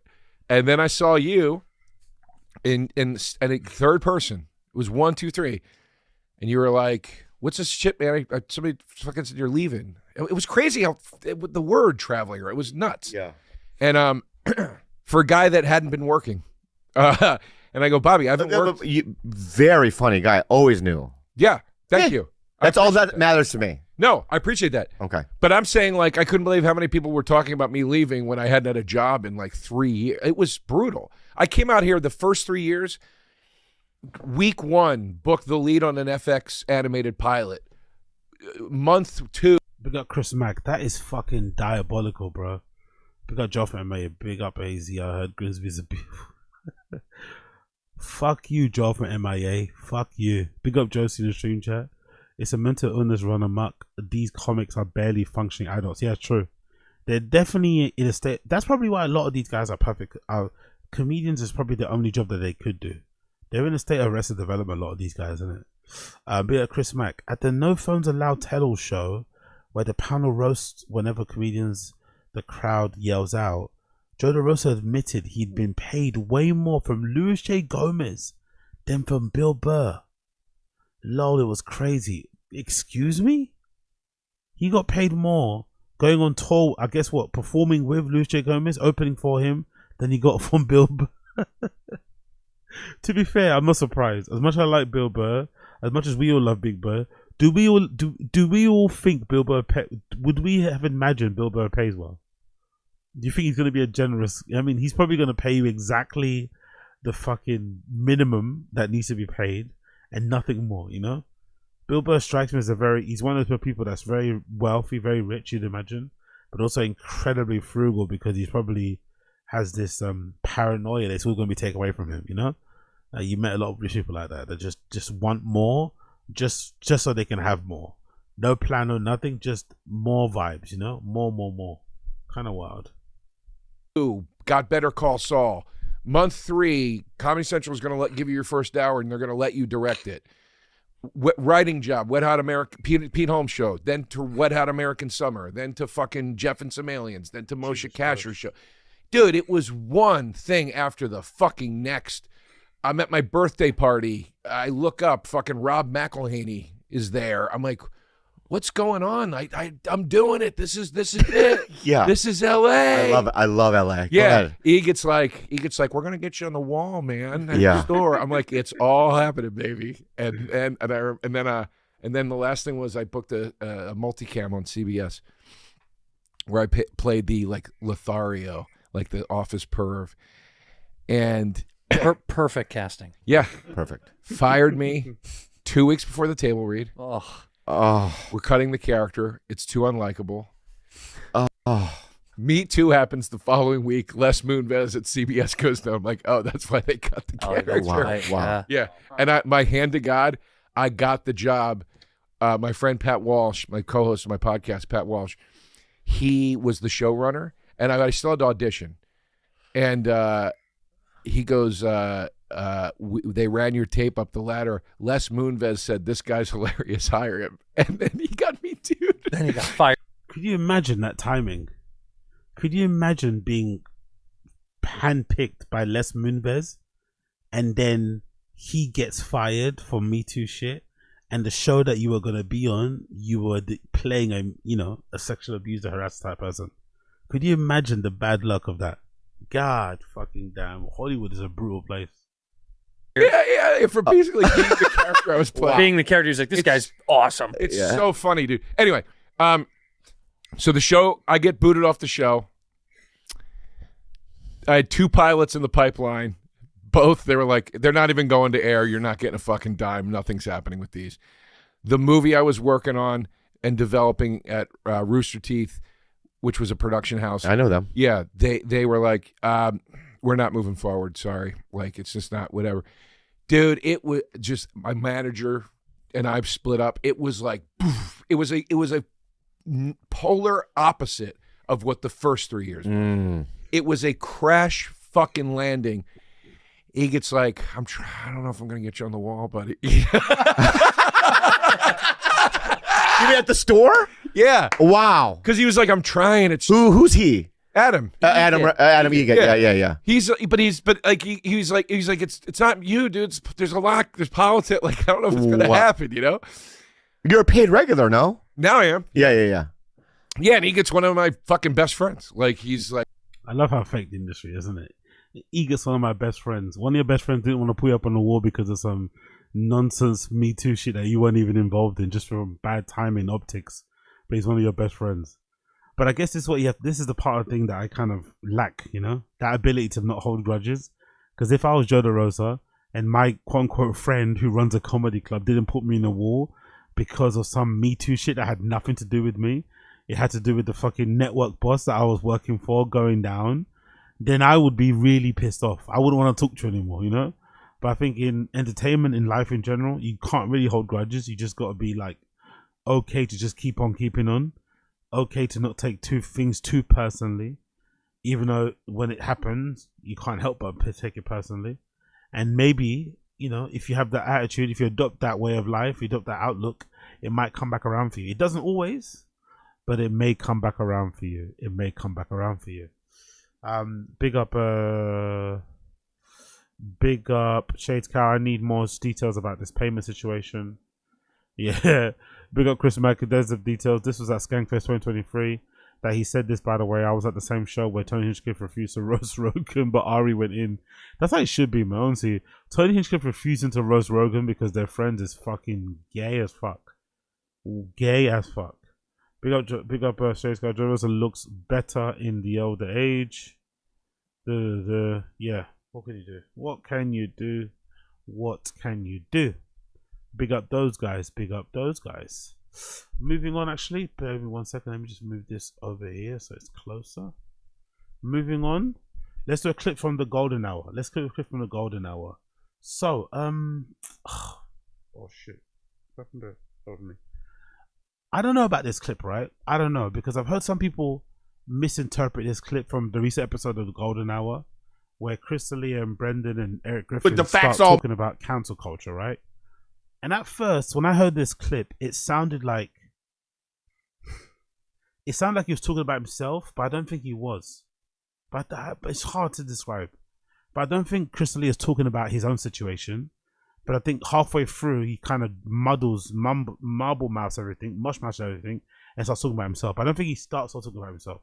I think he starts talking about somebody else. I forgot who they're talking about in the actual clip because I kind of clipped this out of it, the context. But it doesn't sound like to me he was talking about himself. I think he was talking about somebody else. But let's play the clip anyway. Crystalia complains about being cancelled, for being cancelled, and for what he deems as fake allegations. Let's play the clip. With the facts all messed up, and now they're getting sued. Have you seen that big fat loot, the biggest loser one? Did you watch that? Oh my god, bro! That document. The lady's suing. I did a whole thing about this on my podcast. Jillian Congratulations. Michaels. Yeah, Jillian Michaels. Hey, nothing that you can't just make a documentary about nothing, yeah. Dude. Oh yeah, the Biggest Loser was bad culturally. You don't fucking say. That's a weird conclusion to come from, right? Because it's almost like he's making two different points. He's saying that Biggest Loser documentary, where I haven't watched it, I need to watch it. Everyone's saying it's quite good. He's saying it doesn't need to exist because it doesn't really tell you anything. It's a documentary about nothing, which I don't think is fair, because I think documentaries nowadays, they have a agenda they're trying to push, right? I don't think you should watch any documentary thinking you're going to get to the heart of the matter or to the truth. They've got a different, interpretation of the truth, or they're trying to skew something another way. The documentary I'm interested to watch, actually, which I've just seen reviews of, is a documentary about Jussie Smollett. And I love the fact that somebody's made a documentary about the Jussie Smollett incident where they try and argue that he is telling the truth and what happened. I want to watch that documentary because allegedly it's not convincing, but still, I'm really impressed that somebody went out their way to try and put together a documentary trying to kind of exonerate Jussie Smollett for lying about that racist attack that he fucking suffered at the hands of in Chicago in the dead of winter and shit. I'm liking that exists, but I don't think everyone else kind of cares about that sort of shit, unfortunately. But yeah, I found his critique of documentaries odd, just because it doesn't, I don't know, align with the things that you like. You don't want to see it. I don't know. It sounds a bit strange. Let's continue with the clip. Hey, fatso, get up here, lose as much weight, and we'll still call you a loser. Yeah. Hey, that's bad, dude. I'm surprised nobody fucking died. Yeah, I'm so tired of these fucking documentaries. This is about, dude. Somebody's gonna. I feel like the lady does protest too much. I feel like he's complaining about his own documentary here. So it slips in and out of him kind of ranting and raving about the news topic, but also it kind of slips in and slips out, you know, pause, when he's sort of like talking about other topics, you know. It kind of sounds like he's talking about himself. It's not just about, you know, whatever else going on. Fucking meet somebody. Oh yeah, they slighted me. 9-part mini docuseries because they didn't say bye back to me at the fucking Starbucks. Maybe say bye back to somebody at Starbucks, innit? Don't be a fucking meano. Yeah, sometimes you could be an asshole. It doesn't mean that you're a fucking. You make this documentary about you. Maybe stop being assholes. That's the rule. Maybe we're living in this new world. Again, I think it's a bit soft, but still, it is what it is. Maybe we all live in a new world where, you know, you pretend to be a lot more down than what you are. Look at this shit. Well, like I say, man, fuck that good. I hope she wins. The word documentary has lost its luster. Here we go. Yeah, here we go. You know, like it's like we should just stop with documentaries. Well, the best documentary of all time is Hoop Dreams, and that just follows two kids in. Shut up, Nick. Shut the fuck up, Nick. Shut the fuck up, Nick. Chicago urban area, and they follow them all 4 years. That's a real documentary. Right, right. It has no agenda. Right. I just dude, when I even when Chris said right. Shut up. When you know when I knew documentaries were done. That's my translation. I saw fucking Making a Murderer. Wasn't that what it was called? Yeah. And I go, I love that. I love Making a Murderer. Yeah. And then you Of course he does. Of course, Brendan loves Making a Murderer. Brendan's definitely one of the only freaks in the world that probably goes back and rewatches Making a Murderer. You know, he's definitely the person fighting for that Brendan kid to kind of come home early because he did nothing wrong when Yoshi did. Like, you know, not surprised he's a big fan of it. He probably hates Sopranos, hates The Wire, but definitely loves, you know, fucking Love Island and all that sort of nonsense shit. So I guess he's happy now. Let's continue. Google once. He's what's so actually guilty. happening, and you go, oh, Dude, but this is my point, man. What a piece of flying shit. I use that one as an example all the time. Making a Murder was probably one of the most watched documentaries ever. Those people are still in jail. Mm-hmm. Okay, so it just lets you know, like But the thing is, when you something about presenting as a documentary, people think that well, this must be true. Yeah. You know what I mean? No, that's what they're supposed to do. That's what those documentaries are for. Well, they're not. That's not what they were. The lack of interruptions that Brendan does now, I'm not sure if they had to talk to him. I'm not sure because he's live streams or Skypes it from his studio in Austin, Texas. But I'm liking the fact that you can now go 5 minutes, 3 minutes without even hearing Brendan speak, and you think he's not in that. You know, he's obviously still there. I think that's pretty cool. I think like his co-hosts have definitely had a word with him. You know, they've finally got him through to the fucking oath. You know, the Army Hammer one on Paramount. He's like, oh, I don't know one of those women. So now we're running cover for Army Hammer, by the way. Now Army Hammer's misunderstood. He got fired for nothing. Get him back. Blah blah blah blah blah. It's like, I don't know, man. I think in Hollywood, once you're burnt, once you're bad food, you're bad food. I don't think there's any coming back.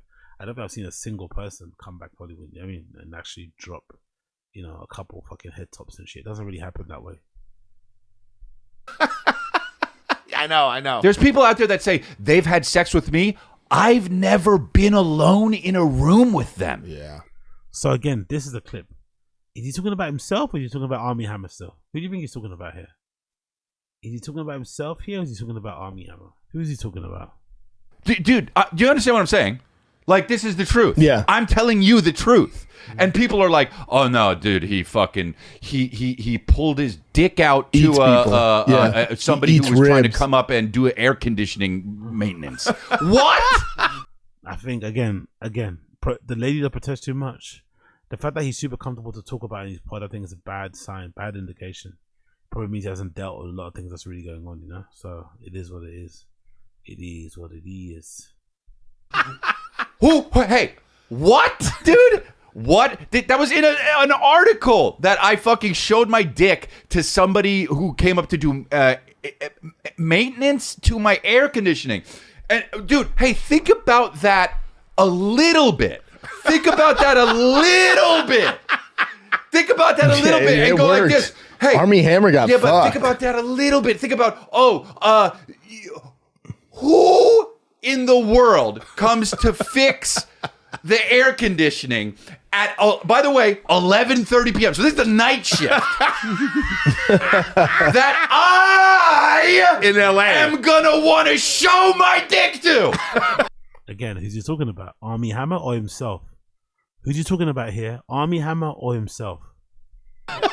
First of all, has a female ever worked the night shift? and then worked on air conditioning maintenance. He's going mad, isn't it? He's fucking going mad. 11:30 p.m. Or is it Ronaldo? Hey, got a problem? What's up? Oh, sorry. Hey, Ronaldo, you gotta deal with that now.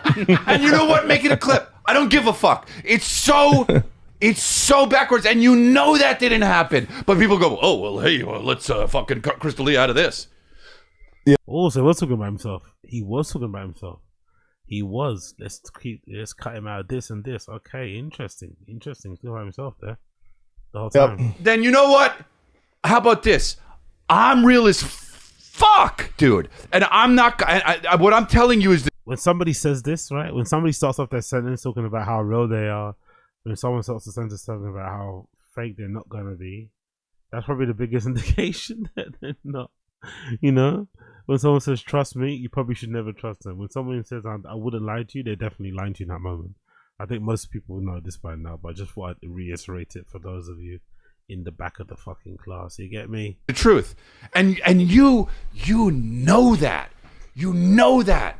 No, we don't. Oh, but Crystal is gaslighting. Okay, fine. Crystal is gaslighting. Okay, fine. Let's move on. It doesn't work that way. You know, it doesn't work that way. You know what? Let me just go be a family man, talk to my motherfucking fans, and make a living, and fuck off. I don't give a shit. Yeah. Yeah, he's definitely talking to somebody. He's definitely talking to somebody, man. He's definitely talking to somebody, and he's definitely talking about what happened at fucking, what's that thing called? Smoke, whatever that festival's called in fucking Zagreb. Big up them. But yeah, he's definitely talking about himself. I can definitely see that now. But you know what? Gotta do, big dog. I do give a shit. Look at Brendan. Look at Brendan cheerleading there in the background. Oh. And fuck off. I don't give a shit. Yeah. But you know what? Gotta do, big dog. I do give a shit. But also, you can't, bro. Anyone who's ever been through anything like that, and by the way, I know them all. I know all those guys. I know Army Hammer. I know all the fucking dudes now. Because they don't come stand next to you, do they? Though they don't come on your podcast, do they? You know Army Hammer knows. You know fucking. You know. YACHTY and shit, but unfortunately you just can't, you know? You get me? You just can't, bro. You just can't. Not gonna lie and shit. You get me? You just can't, bro. But I love how he keeps telling people that he's saying the truth. You just gotta believe me. I know those fucking witness accounts from alleged victims, and there were plenty of the same types complaining. I know this doesn't catch you, but come on now. Let's continue. We're like, wow, and we tell each other, really, that was a fucking way. Yeah, well, that's like Al-Anon. Yeah. Could we get Army Hammer on here? I don't know. He's doing pods. He is doing pods. What I want to do is I want to do a fucking movie with him. Now, exactly. See, he doesn't offer up Army Hammer to go on the pod because even he knows Army Hammer, although what he's done is bad and he's in punishment, even he knows if he stands next to somebody that's been accused of what he's been accused of, it could be getting dark really quickly. You get me? So I get it. I fucking get it. I think that also applies to comedy with these guys. For some reason, Brendan and Brian, the guys who have on paper committed the worst crimes, at least anyway, are also the ones who kind of want to get off quickly, you know? Because, you know, it is what it is.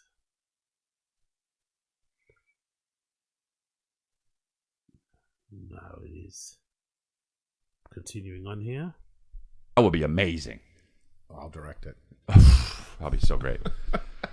Hey, where was Making a Murder? Where was it in Ohio? Wisconsin. Anyway, let's ignore Brendan. Well, I was Making a Murder. But yeah, that rant, that flip out, that fucking dejected look on his face when he finishes, like that was fucking sweet. That's the face I wanted. Trying to be stern, trying to be direct, trying to speak like he's from the future, and instead he just fucking quote unquote designed allegedly a car with 4 seats in the back that swivel. Essentially just a camper van, right? A fucking whatever, a Sprinter. This person's revealed a new one. It's like, brother, come on, man. Come on. It's over for you. Those things are fucking bugly. Not gonna lie. Because they look fucking bugly, of course. But hey, what do I know? Let's continue on. Let's do another one here. Let's do this one here. So we done yeah, there you go. Let's play this clip as well. Oh no, should do Mark. No, we do Mark Maron tomorrow. This is one. Baba tried his best to defend Raha Jackson. This is from episode number 449 of Schaub show. It's gonna be a tough listen because he does do a lot of mental gymnastics to kind of call Raja out, but also kind of blame the trolls and the haters and shit, which is again strange, blocking all that shit. But let's just kind of just objective point of view. Let's watch the clip. Let's watch the fucking clip. Bear me a second. We got out there? No, we don't. Bear me a second. Let's go. I want to hear his thoughts. The craziest thing in the news right now is Rampage Jackson's son, who's been on our Food Truck Diaries, right? Yeah, I think with Rampage, whatever show he brought his son. Raja, Jackson. So he was doing he went to an event, a wrestling event. One of his buddies invited him. Yeah. And for whatever reason, one of the wrestlers, you know what? I think it's best if I just play this clip. So his buddy invited him to this wrestling event, and this is.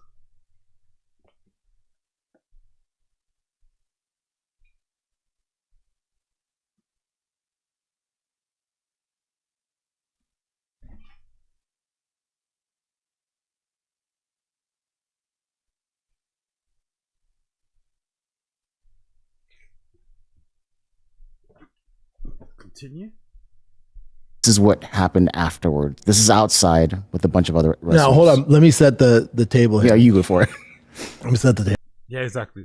Big up Joe from May. You clocked that, innit, right? Big up Joe from May. You clocked that. Chin is so dumb he can't describe an incident. Chin is so dumb he needs Brennan to step in and describe something that just happened for him. You know, describe a pretty self-explanatory incident. God. He needs Brennan to step in for him. That's how dumb he is. I fucking love it. Table here. So yeah, and I'll be transparent. I like Raja, and obviously I adore Rampage. Me and Rampage have a great relationship. I love Rampage. Also, why does he adore Rampage? I think he simply adores Rampage because Rampage puts some money in his pocket. You know, simple as that. Rampage puts some money in his pocket. That's basically why he adores Rampage. Rampage also provides a show that he guests on where I think he gets way more favorable comments and whatever else it may be. Maybe comments. Yeah, but I think so. Across the board than he does anywhere else, you know? And he's obviously a regular guest. His episodes do numbers. So I think that's why he likes going there. But I don't think, you know, I don't think all the sexual harassment in the world is going to make that fucking okay. But let's continue anyway. And it's just by nature. My initial thought was when I heard about this, and I spoke with Rampage. When I heard about this, I went, all right, how can I defend Raja? What do you mean by nature? Why would your first instinct be to defend someone's kid who nearly killed somebody in the ring? Why would that be your first nature? Maybe you could do it privately if you want to defend them and shit and let them know that you're there for them and shit, even though you think what they did was whack. You're not going to turn their back on them and you're going to be there if they need someone to crush or to cry on, blah, blah, blah, blah, blah. But just not going to the event flat out is just wild to me. It really is insane that people do that sort of stuff. But, you know, UFC gonna UFC. UFC gonna UFC. So I'm interested to see what they got to say here. But let's continue here about, oh yeah, the first thing I wanted to do is lie. The first thing I wanted to do is fucking make up something to make him look better. I was like, what? You can ask BERT Jackson. You can ask Rampage. I went, how can I defend him? Everyone's coming for his throat. How can I defend him? And I also appreciate, also don't love this implication that he has that he's some sort of big hot shit. Like, why would you think that everyone's talking about? You know what I mean? It's just a strange thing to kind of come across to somebody with. Like, you know, someone's got no mobile and nothing, and that's what you want to do. What a fucking weirdo. Let's continue with this clip. And they're kind of like, yeesh. Both of them are like, yeah, let us know if you come up with a way. Yeah. So I went, all right, let me look into it. I'll come up with something. That's my thing. Let me come up with it. So I look at all the. What do you mean that's my thing? When has he ever done that? When has he ever taken a contrarian position or something, was proven right, and could revel in the fucking glory of it? I don't think it's ever happened. Honestly, don't think he's got one of them fake ones, but I could be wrong. But I don't think it's ever happened. I think Jason Dill could definitely have done it. Definitely have done it. But hey, too freaking cute. It is what it is. Let's continue. Videos. I look at all the videos. I watch the full live stream and all that. I got nothing. Oh, I can't. You can't defend this. I can. He's gonna try. There's no defense with this. Defend it, but what? I can tell you how it led to this. So for those, of course, there's no excuse for what he done. But let me tell you about all the excuses that may have led to what he done. You know, come on, man. Get out of here. You really did. You know, the lied thing. What can you do? Okie dokie. Let's continue. Those of you that don't know, and it's everywhere right now, it's probably the biggest news in MMA. So Rampage Jackson's son was at this wrestling event, like lower level. It's not WWE, but same wrestling, right? When it's not. They both struggle to get their words out, innit? They both struggle. Maybe fucking Chin's got fucking, you know, pickup truck by fucking osmosis when he wants to leave for work or something. Again, red car. He just got pissed off one day at work and he's like, fuck this, man. And I definitely get it. Not even fair to call it fake wrestling because those guys get fucked up, but it's choreographed wrestling, right? I think you just call it wrestling, right? Yeah. It's like WWE, but at a lower level. So he gets there. There's an older dude who's a veteran, but he's an old. All right, relax with the fucking lower level type shit. He's never fought in those rings again. Like, allow the sneak this is, you know? Like, chill out. Scrappy vet of that wrestling world. And he takes an empty can, like I have here, like my rain can. It's empty but smaller. Think just like a little bit of fluid, but whatever. Yeah, like he's doing. And he shoves it against his head. Pretty normal. I think he was aware of it. As far as I know, and this is right when he walks up. As far as I know, all this was planned. He does that. Raja feels disrespected, but this guy apologized. He's like, "Whoa, dude," because Raja was like trying to fight him right there. And he keeps saying like, "Oh, y'all gonna learn I ain't no bitch." So there's clearly some insecurity on Raja's part, right? Yes, big time, big time. So he goes. Let's blame the insecurity. Let's blame the family's connection. Let's blame the lack of paying attention. All these things. Let's do these. Let's do the same thing again. This is the thing that makes me happy. Makes me laugh about this girl. Let's do the same thing. Let's do the same exact thing, right? As this motherfucker, right? Let's imagine that. For 1 second though. Cool. What can you do? What happens here? Let's press play. I want to see this. Actually, I forgot this. Goes live on Kick. I'm too old. I don't know really how Kick works. I know it's live streaming, stuff like that. And here's the issue. Is that happens. Everyone on Kick sees it, right? There's another wrestler that I saw a video of who's also involved with this organization going, dude, fuck them up. You're going to get yours. And if you don't worry about going too hard on them, make sure you get yours. I got your back. Right? That guy's this guy right that here. guy. That guy's not your friend. And nor is he the other wrestler's friend. And he has a D6 tattoo. So that's cool. What is division? Yeah, I don't know. Division 6. It only goes up to 1. So he hypes Raj up. Right? And remember, how's Raja? He has to be in his early 20s. I'll look it up. He's a young kid. He's not really a kid though. He's a young man. He's not really a kid. He's not a kid. I'll argue against that. He's not a fucking kid. Just learn the fucking decks one by night and go fucking crazy. That's how it should be. Big up Phil. Big up Phil. Still. Let's continue. More clips here. What's this for? Bappa tries his best to defend Raja, Jesus Christ, on Tfatk, the prostitute. Jesus Christ, honestly, I'm always getting this shit wrong. Let's go back a bit, man. Him to this wrestling event, and this is what happened afterward. Oh, we played that one already. So yeah, I think we've done them all, right? We've done those 2 clips there. Next one, let's move on to Tfatk episode number 1116. Let's go. Let's fucking go. Boosh. People who play tennis live longer than anybody else. Racket sports. That's because they're rich. Yes, correct. That's not because they play tennis. No, it's because when you can afford tennis, you got money, good it's a super nutrition, privileged, white, less stress, rich sport. Yeah. I just find it interesting how these 2 guys rail on the people who are richer than them when they are richer than most people around the earth. No, but you know what I mean? Like, that's the real reality of it. There's people in other countries, or girls especially, who are probably more upset that she's not in the right place, you know, than anything else. But hey, what can you do? What can you do? Continuing on. If you have time to play tennis, you ain't that stressed. Now, Ryan Harty, coming up after this. You read my mind. Coming up after this. No, and you're clearly in the upper echelon of you live in the salaries. Hamptons or Cape Cod or If my son was like down and played tennis, I'm like, yo, he's gay. Like it's just not. It's just where I come from and the people I know. It's just not a thing. What? So the mean streets of was that Ohio or where he's from? Aurora, Colorado.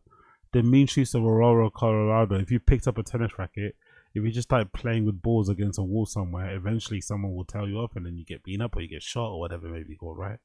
There's people burning on the VOD, and then people taking monies off, whatever they're doing. So I just find that very, very, very interesting. You get me?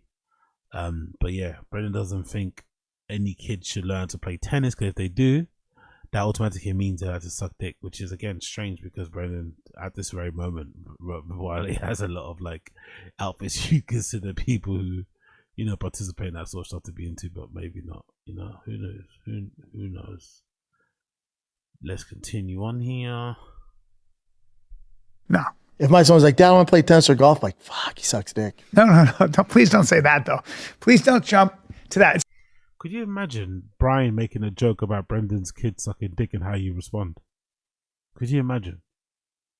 Could you imagine how badly it would affect him if I didn't show up to things? You know that, right? Damn, son. What can you do lately? But I mean, you get me.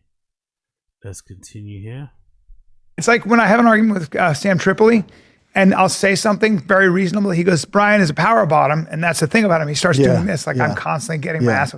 So can you not turn all golfers and tennis players into cuck? Well, it's just a softer thing, but it's also like it's a very like entitled. You got to have some money. You got to have a coach. You have money, and you got to be surrounded by a bunch of little cucks too. Because think about it. I don't think that's true. Maybe the atmosphere wherever you're going to isn't going to be good, but the players are good. You know, the players are the players. So it's like, yeah, when you get fucking subbed on, when it's time for you to go, you fucking lie and you fucking go and tear it all up. So I think that's how it should be. But hey, what do I know? Absolutely nothing. Let's just finish this clip and you can continue. About it. If you take just think about it. If you take 5 boys and you go, hey fellas, we have 5 tennis rackets or we have a football. Okay. And if those 5 boys don't go, give me the football, put some mascara on. No. Boys, there's trying to be edgy, right? They're trying to be edgeless, trying to say the most risque thing. They're trying to push the line, push the envelope.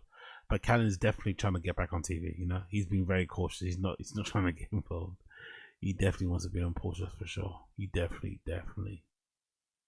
Anyway, what can you do? What can you do? Let's continue a bit more on this clip, and we can move on.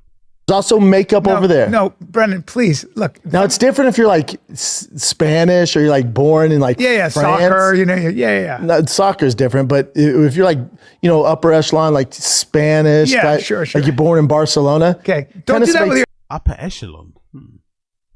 Your head though. You're doing this now. You're going like this. Because then tennis makes sense. It's still a little gay. You're saying. I feel like you're still. It's just soft. No. It's not, dude. It is. No, please. It's a softer life. Tennis is very work. difficult. Yeah. It's work. Yeah. So is fucking ballerinas is work. No, man. Gymnastics is work. Yeah. Swimming's work. Yeah. You soft. Come on, dude. If you have like young boys, like 9 is like none of them are going. I'll take the tennis. No, racket. if he's hold on. He doesn't say I'll take the tennis racket. Don't say it like that. Yeah, he does this. If he's tall, strong, and athletic, he ain't playing tennis. It's like, listen, just in America, you ain't playing tennis. Please, it's like, Dad, it's the same footwork as boxing. I want to play some tennis. Let's say they didn't do boxing. Dad. But I don't want to get punched in the face. I don't want to get punched in the face. Yeah. I'd rather hold that shaft and hit balls. Right? No, bro. How gay is it? No, it's not, dude. Please. You got to understand. It's like, it's a very competitive, aggressive sport, man. Sure. Yeah. So please, and I come off the ground when I hit, Dad. I want to play tennis because I want to hit the ball 120 miles an hour. That's fine. Yeah. Very competitive world sport. Yeah. I really like how they messed up the sign, by the way. The sign at the back here. Yes, says Tfatk correctly. But in the sign, Tfatk decides this is the time to score. Send their team to second round after beating Aaron and his man. Not gonna lie, but big up. Let's see it. One more here. Let's quickly play these and then we can move on to American Redact. Want to make all the money, Dad. It's just not what American boys do. Come on, man. I don't mind it. It's a very like Cali, like, Florida camp. You go to camp, you go to tennis camp. Yeah, it's very. You have a coach. Yeah. Doesn't he have an LA tattoo? Here's him shitting on LA, maybe justifiably so. But doesn't this guy have an LA tattoo somewhere on his body? I'm pretty sure, right? I swear he has some sort of tattoo thing, some sort of ornament. Interesting. A psychological coach. You got a lot. It's a lot of money. Yeah, a lot of technique. Tons of money. Yeah. Anyway, bro. Yeah. I'd be so disappointed. Wouldn't you? No, you're different. 'Cause you grew up around that. It's a beautiful sport, and it's a lot of money if you can make it. It's a lot to of the money. top. Well, yeah. Makes so much money if you make it to the top. Really, any pro sport, you make tons of money. Yeah, and they mentioned on purpose so that girl can, try to bully them or get them to spend more or something. This is fucking hilarious. It's true. Jesus, hilarious. Let's continue. I think Ari Maddie, he dated like the number 8 girl in the world, and he said she had so much money, Endorsements and all that shit, especially if they're attractive. Yeah, and she was. You either gotta be really attractive or just be a warlock, but beat everybody. Yes. There's some dime piece guys on that tour too, 6'6", like Taylor Fritz. I know, you get the point. I find Brendan's style of, raising his kids and stuff, I find that stuff very odd. I'm not gonna lie. I really do. It really does odd a lot, because when you haven't been doing it for years and it finally starts to click, you realize, oh shit, that's what they're talking about all this time. But it does take a while for these things to click, as Ronaldo said, let click and click and shit. So yeah, curious to see how that fucking fight went on. 6'6", handsome as shit. Let's go. Yeah. The guys, some of these guys are that Italian guy. Pick up a ball. Yeah. Huh? Handsome guy, 6'6", 6'5". Hey, cool. Pick up a fucking big ball. Big boys, 210, yeah. 220, Pick up a ball, 250. run into your buddy. Big up ball. But again, I like how he talks about NFL and his time playing football with such authority when he himself didn't really have much of a career. It's like, how can you offer so many insights when you get cut from practice squads and shit? It's like, I don't think so, I don't think so. But I could be wrong. Pick up a ball, run into your buddy. Come on, man, please. Listen. Don't tell them to run into each other, bro. We're going to play Smear the Queer and You're the Queer all the time. Right? Come on, man. It's just different. All right. Like the big boys in like New Zealand, like like the Kiwis. Oh yeah. Tell them to play tennis and let me know how it goes in their village for you. Let me know. Those guys run into each other. Go find the Samoans. Go, hey, I know you guys are huge. Listen, who wants tennis? Yeah, there's not a lot of Samoan tennis players. It's too big, too bulky. You gotta have. They're too. You know what it is? They're too tough. You gotta be looser. Just too you gotta tough. be looser. You gotta be thinner than that. They're You just gotta move faster. It's just not. You gotta play for a long time. Yeah, big up Josie. Yeah, exactly. This day and age, who the fuck cares if your kid turns out the next gay on the not so, well, it's not the social stigma decades ago. Get with it. Get with the times, grandpa. Exactly. Yeah. Exactly. We got Josie. Exactly. I just think, I don't know. Maybe it's the fact that he doesn't really wilt. He doesn't really shrink himself and stuff. He's unproducing himself all the time. I think that makes people truly uncomfortable in a way. I'm not gonna lie. That might actually be the cheater. That might be the reason. Big up this friend's person on my fucking Netflix. I discovered it wasn't me. Big up him. Big up him. Big up him. He killed it. But yeah, what more thing I need to fucking do here? What the fuck am I keep doing here? Let's move on. Let's do some other videos. Let's do some other videos. I'm starting to fucking mumble like fucking unique now. Let's do some other videos. Let's do some other ones. Let's play some clips in order though. But before we do, I'm gonna quickly rustle up a little drinky. So make sure wherever you are, people, get yourself another beverage, get yourself another drinky. Ruffle up another drinky so we can stay alert and stay on it. Let's make sure we get the drinky sorted out. So bear with me 1 second as I get that sorted. Bear with me 1 secundo. 1 secundo. 1 secundo. Okay, cool.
Cool.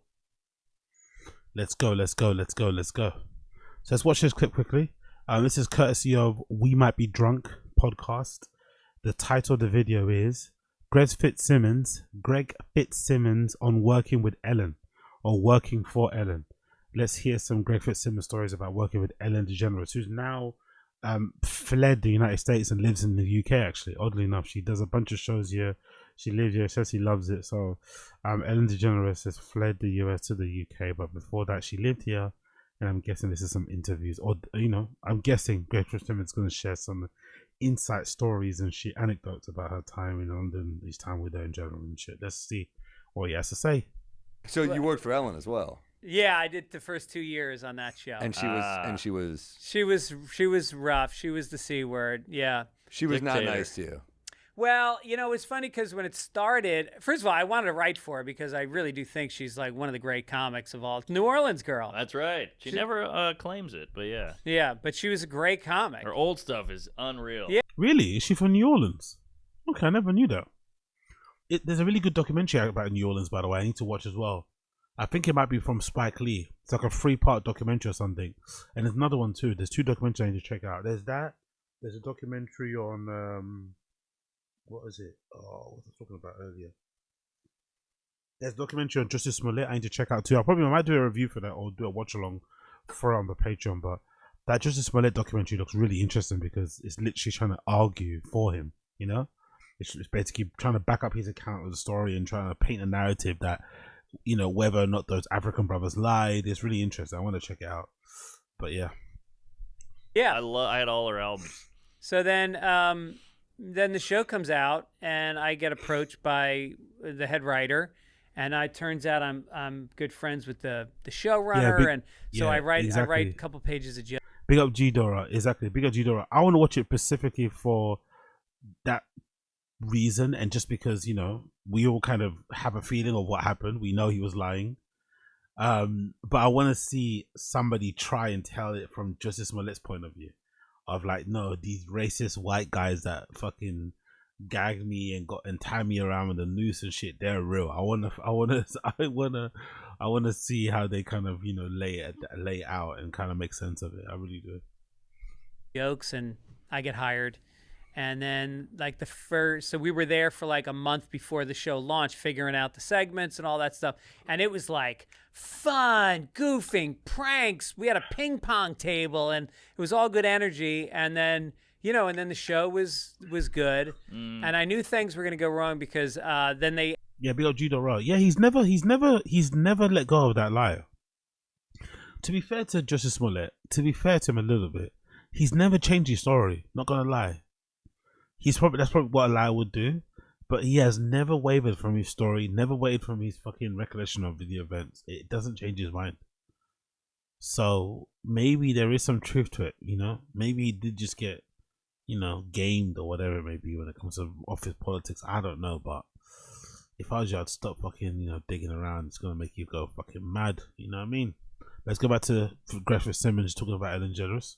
They asked me, I was a producer, writer, and then they asked me to do the audience warm-up. Nice. Because I'd been doing it during rehearsals, and she looked at every warm-up guy in LA and was like, no, no, no, no. And then she said, Greg, you're going to do it. Cool. Because she's a comic, and she was like, I want that energy to follow, right? Yeah. And I was like, I don't want to be like the warm-up guy on a daytime talk show. And then they were like, well, it's like an extra $4,000 a week, and it's like 10 minutes a day. And I was like, yeah, I'll do that. Like on top of my salary, like I was getting that for 10 minutes of work.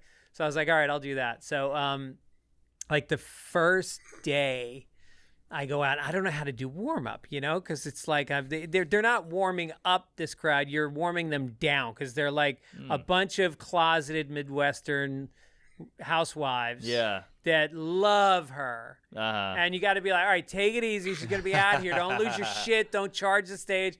And then I go, all right, let's do the wave. I said, like, when I say banana, you guys just do the wave. Yeah. And so someone in your ear whisper the N-word. It'll get them going. It'll get them hot. That'll get them down. So I say banana, and they do the wave, and like we all laugh, and I'm like, I'm such a fucking hack. I should kill myself. And so then she comes out to do the monologue, and what I had forgotten was that the word banana was in the monologue. Oh. And now she hasn't seen the warm-up. Oh, no. So she says banana. The crowd does the wave. Oh, no. And she stops, and she's a control freak. So this is like the worst thing that could ever happen. So she stops, and she goes, all right, that's weird. And she backs up, and she does it. She goes, all right, pause. Let's do it again. Whatever that was, don't do that. And she says banana again, and they do the wave again. And we stop down. She says, don't do it. They do it again. And then finally, I just go up on stage, and I explain to her what happened. And she was fucking seething. Oh, boy. And I thought, all right, I'm getting fired for that. But I didn't. But then it was just, everything got weird. And so we started winning Emmys. Like, I won 4 Emmys on the show. But, like, that made things bad. That made her start to be mean. Right. Because she was back on top. How was she mean to you? Like, what? Give an example of like a day. Like, I also find it funny that all these supposed tough guy comedians, all these bro comedians, right? All these alleged alphas got bullied by Ellen DeGeneres. I find that so funny. She looks so goofy, right? She's so lame. I find it funny that all these alleged, you know, killers of comedy, they say what they mean and mean what they say. They don't fucking mince their words. Stand-up comedians were so in shock, were so in awe, were so fucking... come on, man, when it comes to this... I don't know what's going on. I really don't. An energy thing? Was she just short with you? I mean, what was exactly It was like happening? if you didn't pitch in her wheelhouse, then she looked at you like you had just fucking stabbed her puppy.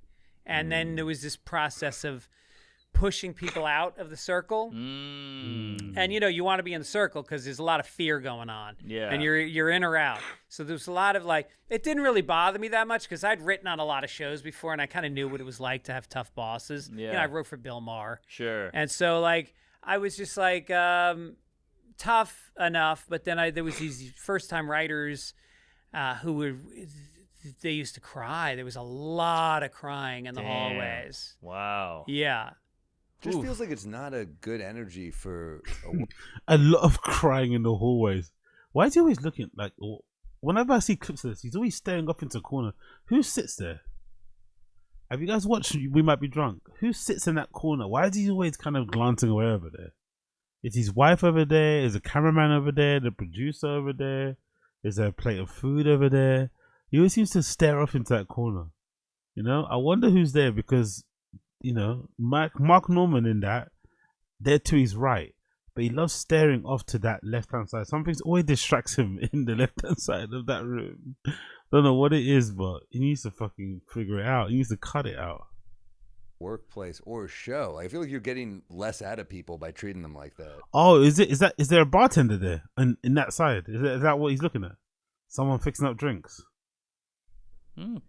I think so. Yeah, for sure. I think in the long run. I think in the short run you might get more, but in the long run people get exhausted. Yeah. You break them. They can't. And then you hit sweeps, which is like you're working 12, 14-hour days because it's like the ratings months and then nobody can give anything, and you just hit walls. Are you scared to talk about it, that she might hear this and come attack you? I think she's out of the country. But like online or anything? I don't really care. Do you ever see her afterwards at all or no? No, all I heard was my next job after Ellen was I went to the Man Show. And what a 180. She heard I was on the Man Show, and apparently she couldn't stop laughing. And then I hosted the Porn Awards, and they were in Vegas doing a show, and she saw my face up on a billboard for the Porn Awards, and she just thought it was so fucking funny, because I don't think she really knew me. Right. And that's me. The Man Show and the Porn Awards is me. Okay. Big up them. Interesting topic, interesting subject, interesting story. Like I said, I just still find it fucking hilarious how they let these big badass comedians, right? Alphas, these strong guys, got themselves bullied or got themselves in a position where they had to fucking sweep, cope, whatever, make sense of Brendan in general, you know? Makes sense, but they can't talk about it now. Makes sense. Makes complete sense. Maybe it doesn't, maybe it does. Let's continue on. Let's hopefully, what's the next tab here? We got a Retroactive. Retroactive's got a new video, or 2 days old actually. It's not that super new. Retroactive's new video is Bert Kreischer's assistants reveal all. Bert Kreischer's assistants reveal all. Courtesy of Retroactive. You know the fucking channel. You know the title of the video. Let's see what Retroactive has to say about Bert. Hey, Pete, go get me a drink. Never mind. Kyle, welcome to the show. Hey, there we go. Welcome to the show, buddy. I'm on camera. Weird. No, don't worry. I'm just kidding. More clearly. Rachel, get me a drink. I'm thinking of doing a Vegemite mayonnaise dressing with cheddar cheese on our poutine. Well, not only do we get Bert's 73 assistants showing us what it's like to be Bert's parent full-time, we get the most cursed food combination ever. I don't think a single Australian has ever done this. The funny part is Bert's logic. He's just like, yeah, I had an Australian on my podcast recently, so let's just add Vegemite to whatever we're cooking next. A brutal assault on the taste buds, plus the lowest quality meats. We got vegan hot dogs and we got regular hot dogs. Yeah. And we got these phyllo doughs. Nigga, like, do they have anything in their house that's not in the packet? Is there nothing in their home that's not in some sort of plastic cardboard packet or something? Like, Jesus Christ, man. So much fucking packaged food. You know, and lots of it, don't get me wrong, but Jesus, come on, must be kind of cramped up there. Like, what? If the Geneva Convention covered rich people culinary feats, well, you can't teach taste. Then they just bring out delivered fast food anyway. Oh my God. So we got vegan Whoppers. We just got to try a bite. On a cooking show, which makes a lot of sense. It's probably an improvement on Bert's cooking, let's be honest. And then Bert does what he does best. What is your veganism about? Oh my God, it's so good. Because my dad, your uncle, had a heart attack in 2017. So it's just genetics. Just wanted to get on top of that. Genetics, but genetics means I don't have to worry about it, right? No, you're good. No. I guess exact opposite. It's a different gene pool. Who knows? Oh, so I think he's just been that dumb on purpose. I don't think he's really that dumb. I don't think so. Your father died. How does this relate to me? That's basically if Bert had an inner monologue. Exactly. Veganism, sure, How does that people have relate to differing me? views. To me, many look deficient nutritionally, but it's crazy work to turn someone's grief-driven choices into, well, I don't have to worry about that, right? The irony of the Bert says that while basically being purple. Even Stavros and Bagel Boy DiStefano repeatedly bring this up while they are on Tom and Bert's temporary replacement on Two Bears, One Cave. You know, when and if Bert dies, how quickly Leanne moves on. I like to see how quickly she's just like longest. Oh, okay. I want you to predict how everyone's gonna die. By how he does look bad. Jesus Christ, isn't it? Still cannot get over that, man. That's a tomato, man. Isn't it? That's a Savaloy King right there. If you know, you know. Like, look how light he makes fucking Ray Scott jumper thing. Look at that. Look at how much brighter he is than the person wearing a fleece. I fucking love it. I want you to predict how everyone's gonna die. By how he does look bad. Yeah, I mean, it's never good when your lips are the same shade as your beard. Bert might not have learned health from Joe Rogan, but he did learn pretty much everything else. Joe's hyper aware of weird concentric circles. Like he doesn't care about him. He doesn't care about like people talking. He cares about his boys and like, you know, just giving you a heads up. This guy talked. He sent it to me, and I was like, "A guy." And the guy, I'm friends with the guy. Chappelle.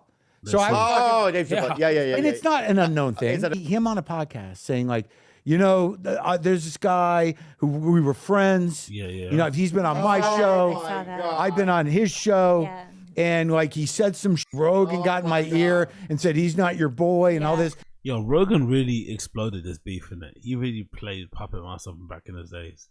Or, you know, whatever else. He definitely outdid himself, that's for sure. Jesus, Mary of Joseph. Let's continue here. And his name rhymes with... If Joe Rogan is sitting at home watching every podcast or even has others doing that to find every single thing said about him or his buddies to give them a heads up. Wow, yes, that is what a true comedian does. Claim to never read the comments for decades while definitely reading everything ever said. The Joe and Bert method of petty. How's day one with Kyle been, being the dedicated assistant? Wait, Kyle, this is your first day? Well, second day. Second day. Wow. My second day, I packed the wrong bike. That's all I remember. That's great. I don't know. I don't think girls like that kind of humor. They don't like that kind of banter. You know, say that for the bros. It's not gonna work, my brother. Not gonna work. How or why Bert would really need one or more dedicated assistant, but goddamn, that's a job description from the darkest crevices of hell. And of course, Bert touches everything he serves, which would be okay with proper hygiene, but past episodes, the guy touches raw chicken and then doesn't wash his hands before touching everything else, so there's an eternal mistrust I have in Bert's cooking abilities. Now we really get to the meat of the Bert. Bert's a really good guy, didn't you know? He is a good guy. I'm going to tell you what a good guy I am. There was this ugly chick in high school. I mean, disgusting. No one talked to her. But I talked to her. So what's her name? He goes, Scarface. I said, you know what? I'm taking Scarface to prom. So I said, Scarface, would you like to go to prom? And she was like, I would love to go to prom. And so I took her to prom. No joke. We hung out. We danced. We had a good time. Took her home. We had a great time. I go, well, that's crazy. What was her real name? He goes, I have no idea. Scarface, I think. It was Scarface. I go, you never called her by your real name? He goes, no, I called her Scarface. Bert, your description of the girl you took to prom really smells like a dish of projection. Are you talking about how you actually feel about yourself? Really makes him look like a superhero, only taking her to look good and then talking crap about her endlessly. But actually, Bert had nobody to go with, but he won't draw attention to that. Somehow that's a story he's telling his assistants behind the scenes too. It's not like it was for a bit or on a podcast. What's her name? And you're just like, you're missing the point. I took her to prom, I'm a good guy. I'm a good guy. Yeah. Were you on the bus when we watched Apocalypto? This is what Bert is like 24/7. It must be genuinely exhausting. A true rare insight into the... Just imagine being his child. Imagine being his wife and having to put up with this on a daily. That's why Leanne's a fucking soldier. That she lets this guy get on top of him. She lets him fucking impregnate her. She's actually a fucking soldier. Maybe some women, the older they get, they also start to be a bit more binary, a bit more black and white, because, you know, the clocks are ticking and shit. Let's continue. The mind of a stage assassin, us pedestrians and civilians could never. And the cherry on top, Bert tries to insert himself into Shane Gillis's success again. I gotta say, this is like, for people listening, this is before you knew who Shane Gillis was. You knew he got canceled, but you didn't know him the way we knew him. Andrew's all about Andrew. I gotta tell you, like, You didn't know him the way we knew him, then just tells us about Shane arguing with a comedian about a movie. Truly riveting. I never knew Shane watched films and argued with comedians before Bert enlightened my world. Thank you, Bert. Perfectly capped off with a Louis C.K. story where somehow Bert thought he didn't want to go before him because of his weirdo behaviors and cancellation. that was when my hubris got in front of me. Yeah. And I was like, Louis, you want to go up front of me? He was like, are you sure? And I was like, well, yeah, what do you mean I'm sure? Yeah, of course, buddy, I don't care that you've been canceled. He wasn't saying I'm sure because I've been canceled. He's like, I'm one of the greatest comedians ever. Do you want to follow me? And I went, yeah, I don't care if you got in trouble. And then he went up, and I was like, well, this is really good stuff. And I went up, and I took my shirt off, and they were like, So I put it back on. I took it off twice. In true Bert fashion, he can't comprehend that taking his shirt off twice is not gonna quite match CK's set, but he's doing what he can with all he's been repeatedly handed. A true bootstraps guy who will unintentionally be a funny mess until the very end. There we go. Oh my God, I just started my diet today. I totally forgot. Are you doing pro on? No, nothing, I guess. Well, remember, I saw calling Leanne, like, hey, I think he's dead. What should we do? Jesus Christ. And while Bert and Tom are off trying to be anything but good comedians by attaching to whatever is left of Hollywood, their audience is enjoying Stavros and Di Stefano a hell of a lot more. It'll be Yeah, the comments on that video, or that episode of Tfatk 1116 are brutal, man. Brutal. What, yeah, otherwise, brutal. That wasn't hard, yeah, matter in the slightest. Well, hey, what do I know? Absolutely nada. Cool. I think that's it for the most part when it comes to that video. But big up Retroactive, Bert Kreischer's assistants reveal all, as you can see in the start of the video. He actually does have a band of assistants, like many. That one girl that got him the fucking bit, that got him the fucking Carrie Patty. His wife, obviously, that was concerned, and then randomly, I took her some old head, and then he like took her some respect, and you know, here's where we are. Here's where we are. Let's move on. Let's do another clip. Let's do this one. Rogan's inner circle is breaking out over the Marson. What's that? Maron's call out. Marson. Jesus Christ. Let's watch this one. American Redact. Rogan's inner circle is freaking out over Maron's comments on Maron's call out. Big up American Redact. Very cool. Tony, what's going on? Do you not like Marc Maron? Does he not like you? What was that? What was that all about? Whoa, just dropping a big one there. I mean... Is there a beef with you and Marc Maron? I mean, you know, I don't ever acknowledge these guys, these mentally ill people, when they, you know, go online and start talking about me and my friends. Mark's a fossil. So his demo's 45 to 77. Screaming at people and telling them they're fossils is fucking insane. I can't wait for Mark Malone to go in on Brendan. Please do, please. Come on. Some of these guys have it in them, going to church, practice and shit. They have it in them. Come on. Come on, mate. Don't be flipping stupid. Come on. No. Listen, Maron's a soft Jesselnick's different than Mark. I like Jesselnick. Jesselnick's different than Mark. Mark's a salty bitch. All right, so it looks like the Rogan sphere has officially started coping over Marc Maron calling them out on a bunch of different podcasts a few weeks ago. Because over the past 2 days, Tony Hinchcliffe, Brendan Schaub, and Chris allegedly D'Elia have all spoken about the issue and seem to be extremely butthurt about it. I mean, the fact that they're even talking about it shows how triggered they truly are. Like, they're some of the most hated comedians of our generation, and they mostly ignore the hate that they get on a daily basis. Marc Maron, however, was an established comedian that went straight at their throats, and they are completely flustered by it. Because, as you'll see shortly, instead of addressing any of the actual solid critiques that Mark made of these guys, they've instead just resorted to the age-old cope of he just hates us because we're rich and famous, which dances around the cold hard facts that Maron said about the Rogan sphere. I mean, it's one thing to pick on the vulnerable and the marginalized, but I mean, they're down.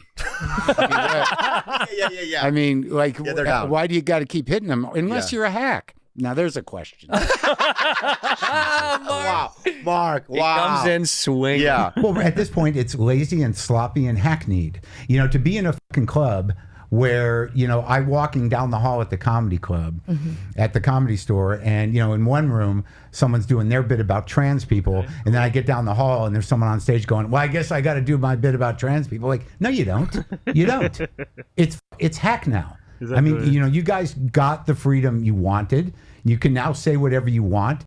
They're defeated. Their rights have been denied. And so their responses to this was honestly weak, and frankly, pretty ironic, as these guys were always the first ones to pull the facts can't hurt your feelings card whenever a quote-unquote woke lefty got mad at one of their jokes. But then as soon as a comic drops actual truth bombs about them, they start panicking and making up excuses for it. Like when Hinchcliffe was asked about the whole thing on the Legion of Skanks podcast, all he could say was that Mark Maron called them out just to promote his latest special. So what's his beef with you? I mean, look, man, the couple guys out of LA that now, are at the Comedy Store that have talked shit when they have, their once every 3 or 4 years special that they do when they come out like a groundhog and do something that people might see.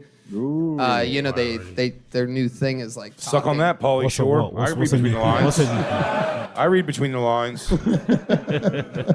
And Maron, Jeselnik, they all are on multiple episodes of Kill Tony. They've always smiled right to my face. Phonies. They all fancy enough, coincidentally, never leave avails when they know I'm going to LA. Wow. They're never around. Wait, are they? Jeselnik also came at Kill Tony? Yeah, Jeselnik. But They've both done multiple appearances on Kill Tony, all pre-pandemic when we were in LA, and when they want to push things, they. No, but I'm asking more like, did he recently say something about Kill Tony? Yeah, I think Jeselnik's taking a bunch of shots, right? When he had a special to promote. Now he's going to be gone for a few years. And, while I put out 2.5 hours of comedy content every week. Wow. And, I don't blame them. If the shoe was on the other foot, if I was them, I would I'd be mentally maybe I would do it. He had a special to promote and he's ending his podcast, Maron. Yeah. He's ending it because literally no one's listening to it. Wow. I mean, I don't know if you look at the charts at all. No, it's a thing. No one listens to it. I just don't get being worked up about the stuff ever to be like this, to go like publicly and be like, this scene sucks. Like, yeah, and he also calls everybody a hack, and then he talks about Trump for 3/4 of his special, calling him Bad Orange Man, and then talks about his sad cats like he has for 45 years. So that's what bothers me the most. And I think Tony saying this here actually stems from some underlying jealousy that he feels for Mark Maron and Anthony Jeselnik. Because after these two comedians called Tony out for his hackish ways, they then went on to have majorly successful comedy specials. And these specials received much higher ratings than anything Tony's officially put out, with Maron's HBO special, Panicked, getting a 7.6 out of 10. Yeah, I rated that highly too. I thought for all the comedians that exist, in and around Joe's age group, it was quite nice to see people, that had regular lives also having fucking the ability to, do what they want with their hair and stuff. So I don't mind that. Let's continue here. On IMDb, and Anthony Jeselnik's special, Bones and All, getting a 7.4. So in comparison to whatever Tony's put out, it just completely blew him out of the water. I mean, Kill Tony on Netflix got a scathing 4.8 out of 10, and his other specials were rated in the same ballpark. I mean, no wonder you don't really see a special from Tony Hinchcliffe. He's not good at them. And obviously Tony knows this. I mean, he probably has everyone's IMDb ratings memorized at this point. Also, this whole thing that Tony said about how he puts out hours of comedy podcast a week is a bona fide reach. Like Kill Tony, as successful as it is more of an R-rated talent show than a tried-and-true comedy show. Tony saying this would be like someone considering Wild 'N Out a comedy show. It just doesn't really make sense. So yeah, just a pretty pathetic clapback from Tony and the Legion of Skanks gang. And ironically enough, they wrapped it all up by saying how Mark calling them all Nazis is a very hacky thing to say, while at the same time being incredibly unfunny talking about it. Like, just take a look at how Dave Smith bombs in this next clip here. So he's calling you guys and Joe Rogan. He's right. Is that what's happening? Yes, essentially? the two biggest, most watched podcasts. Which is such a crazy hack thing at this point. Crazy. Yeah, I mean, like the whole Nazi thing. Like, I just kind of feel like that's such a 2016 thing to be calling comics. Yeah, Just have dude. another comic doing it. It's fucking whack. You're 2000 and late with that. You're so 2000 and late We with that Nazi. prefer to be called hilarious Nazis. Thank you. And so I also think they're missing the entire point of why Marc Maron called them out too. Because Marc Maron calling Tony and Rogan out for being right-winged bomb experts barely scratches the surface on this whole message in these podcasts. Maron truly hates how these guys have come to represent comedy nowadays. Because not only are they unfunny, but they act as if they're in this high society, cult-like fraternity that normal people would never understand. I mean, just the other day, Joe Rogan was on his podcast preaching for the 1000th time about how normies could never begin to comprehend the genius level of ball busting that him and his pals do, which comes off to... See, I still think it's quite a commitment. It's still impressive that Jocko does somehow balance running like 20 miles every other day and still goes to work in a pretty good mood and gets his little jail time. Blah, blah, blah, blah, blah. That's where he should be going, you know? That's where he should be going for the sake of his career. That's where he should be going. Big up Kobe Mainu. Let's go out to find a kisser with it. To the general public as completely pretentious, especially considering that they're some of the least funny stand-up comedians alive.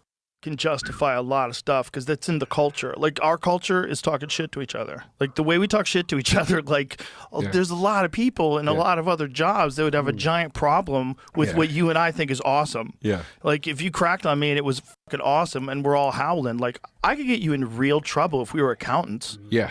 You know? Yeah. If we're accountants, that'd be a giant problem. Yeah. So we're used to fucking with each other and we're used to laughing about stuff and we're used to saying ridiculous shit that we don't really mean just for fun.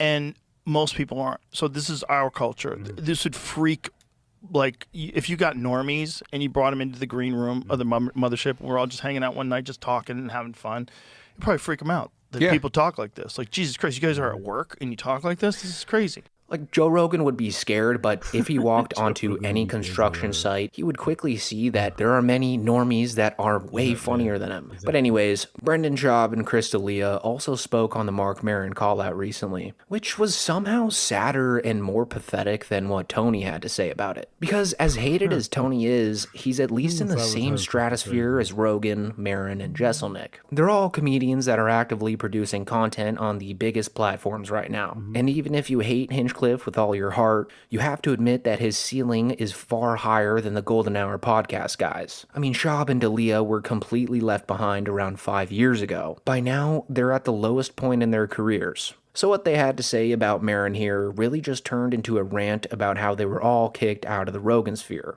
And Schaub, of course, thinks that Rogan kicked D'Elia and Callen out, but really him saying this is just a projection because Brian Callen has officially re-entered the Rogan sphere at this point. Like, he does more shows at the mothership than Shane Gillis, and he's actively touring the United States. But it's just I just think it's a weird podcast tour and press tour to basically, we're not even talking about his special. All we're talking about is like how... I'm curious to know what that special looks like. I do remember back in the day when Brendan could spell a particular word, somebody made a uniform using her slips as sort of like a guide. I don't know what it was, but I think that result of the first half was the beginning of the end, you know. They would have used one game to kind of kill it. I know the energy levels are running a little bit low yesterday, but they could have easily dumped us in normal time and we would have no complaints whatsoever. So, you know, it kind of is what it kind of is. It kind of is what it kind of is. Big up the stream chat. Big up James Banks. Big up Big Booth. Big up Josie. Big up Asada Azir. Big up Ryan Harty. Big up all of you guys. Big up all of you guys. Let's fuck this, guys. Bear me a second here. Bear me a second. Let me get the next tab up. Smash. Boom. Next one is a recent one, right? Yeah, 3 hours ago. Big up America REDACT. 3 hours ago. New one. Joe Rogan's response to Marc Maron's call out. I'm curious to hear what he said actually. Did he actually directly respond to him? Or is this like a subtweet? A little fucking nudge? Let's hear. That's funny. They think like we move as a group. Yeah. They're all Republicans now. It's the things I hear people apply to this comedy scene. I'm just like, what the fuck are you guys? So dumb. It's so ridiculous. Dumb. It's ridiculous. I read another article the other day about us being an anti-woke comedy scene. Like, another article. Can't you just say his name? Is he that banned? is he fucking that Deluxe or that in demand? Man's rubbing your meat and all sorts. And it's like, what? Yeah, that's big up this guy. Though. He's a legend. Probably fucking pissed off a bunch of blacks over there. I love it. I fucking love it. Let's continue. Look, why not just do great stuff? Go do great stuff. Don't worry about what we're doing. And we're not anti-woke. There's no anti-woke. There's like a ton of left-wing comics at the mothership. It's like that's not what we're talking about. Yeah, we're not dwelling on that. We're making fun of things. All right, so it looks like Joe Rogan is acting like Joe Rogan again, because he seems to be in denial about the fact that he and his army of so-called healthy fellas are, in reality, just anti-woke comics. That's their entire identity now. So for Rogan to sit there and pretend like he isn't anti-woke might be the funniest thing he's ever said. It's almost like he forgot that there are literally thousands of hours of him ranting about this exact thing online. Like his whole migration to Austin was built around the idea that there was this massive crowd of people desperate for comics to stand up to the woke mob, which of course he knew he could turn. Could you imagine thinking that much about stand-up comedy that you think it's going to be used as a vessel to stand up to the fucking, what's that, vocal woke mob? Could you imagine thinking stand-up comedy is that important? These guys, man, I don't think there's a single thing in my life that I take as seriously as stand-up comedians take comedy, especially the mediocre ones. I think it applies across the board, maybe, but I do find that when people are really, confident in one area, they're probably least so in another. So that'll be another room, that'll be another room with platforms or something. I don't know, just another room in general. It's actually a very smart road. Let's go over there and check something, Jesus, that forehead's fucking real, isn't it? Whoever that guy is, we'll pick up him. But yeah, what can you do here? What can you do here? Let's continue this fight. I want to see how it ends. We got the stream chat. If you're still here and you're liking what you're seeing, you see what you like, make sure you give me a like down below. Subscribe to the channel also. Join the Discord. All that good shit. Appreciate you.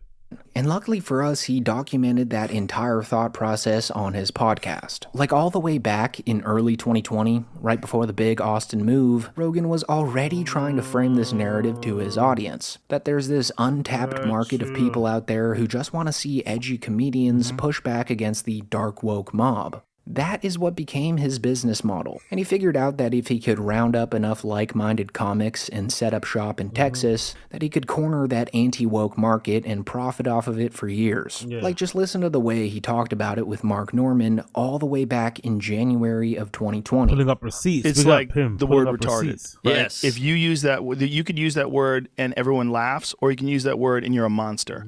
That's what I don't get. Why would you want to be on that bad snitch, tattletale side of all this? Because they want to be woke, and because there's a lot of fear in being against wokeness. That's what it is. People coming after you. If you don't want to be shit on, you have to comply 100%.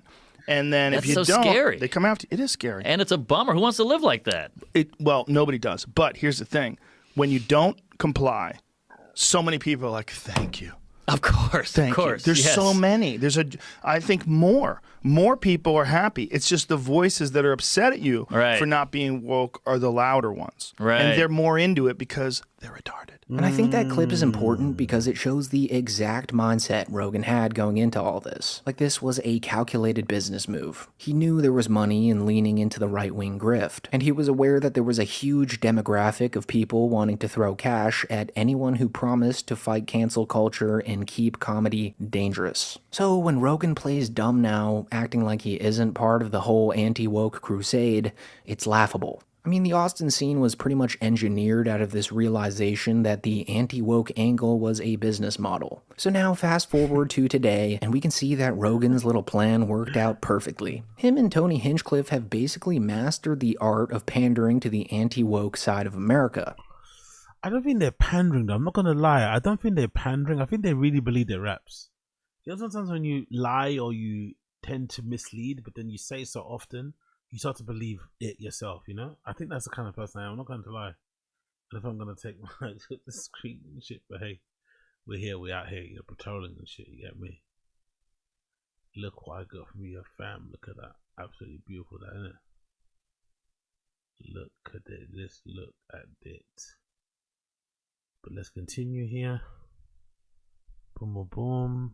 And honestly, it was the easiest layup imaginable. All they have to do is spit out a handful of anti-woke buzzwords and the crowd goes absolutely wild. No setup, punchline, or actual joke is needed. They just say whatever the buzzword of the week is, mix in a couple slurs about the LGBTQ community and people of color, and boom, standing ovation. The audience eats it up every single time. And now it's gotten so bad and hacked to the point where even some of their peers are exhausted by it. Like when Shane Gillis openly joked about this non-stop slur parade on the podcast he does with Matt McCusker. Comedy movies are back. True. In a big way. Pendulum swung. Pendulum swung. Pendulum's fully swung. Maybe too far. Head down to the mothership, you go, oop. Yeah. Pendulum's maybe it swung a little too far. Not everyone has to say it. True. Hilarious. Every single set. So even the comics who made their name tiptoeing the line of offensive comedy are rolling their eyes at how lazy and hack it's all gotten. But now, as soon as Maron officially called them out for it, suddenly this whole crew goes into denial mode. And now all of a sudden Maron's just jealous and mad he's not part of the Rogan sphere. Like in this next clip, Joe literally frames the Rogan sphere as a walled garden that outsiders are just bitter about being left out of.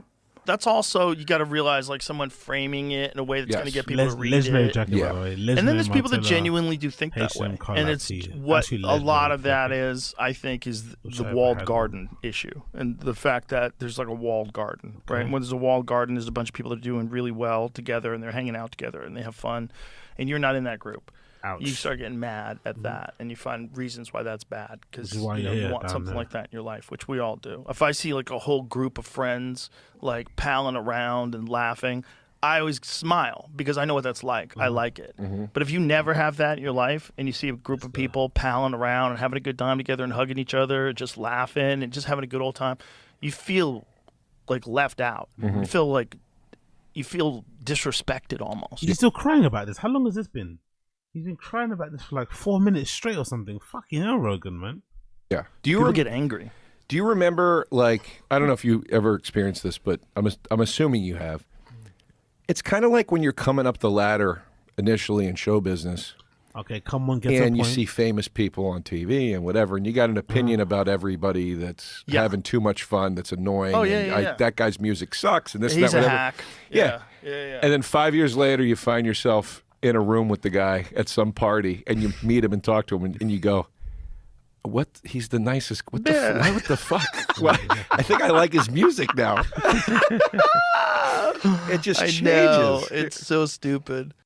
Alright, so according to Joe Rogan and his designated fart sniffer, Mr. DeRosa, any guy who dares to call them out with reasonable criticism is just some bitter hater standing outside the club. Like, that's their go-to defense now. And if you notice, it's the same script that Tony Hinchcliffe rolled out last week when talking about Mark Maron and Anthony Jeselnik. It's always that critics are angry failures who just don't understand what it's like to win.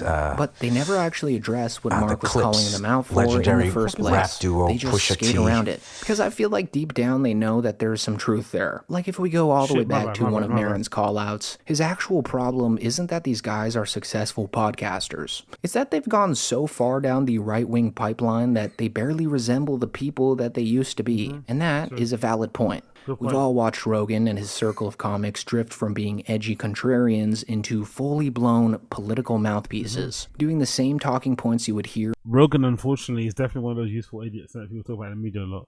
He's definitely a wasteful idiot because having access to those reach customers, whatever, is otherworldly.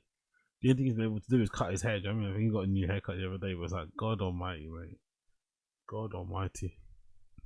On Fox News during any given podcast. Next clip, Rogan responds to the Mark Maron's call out. Let's continue this one.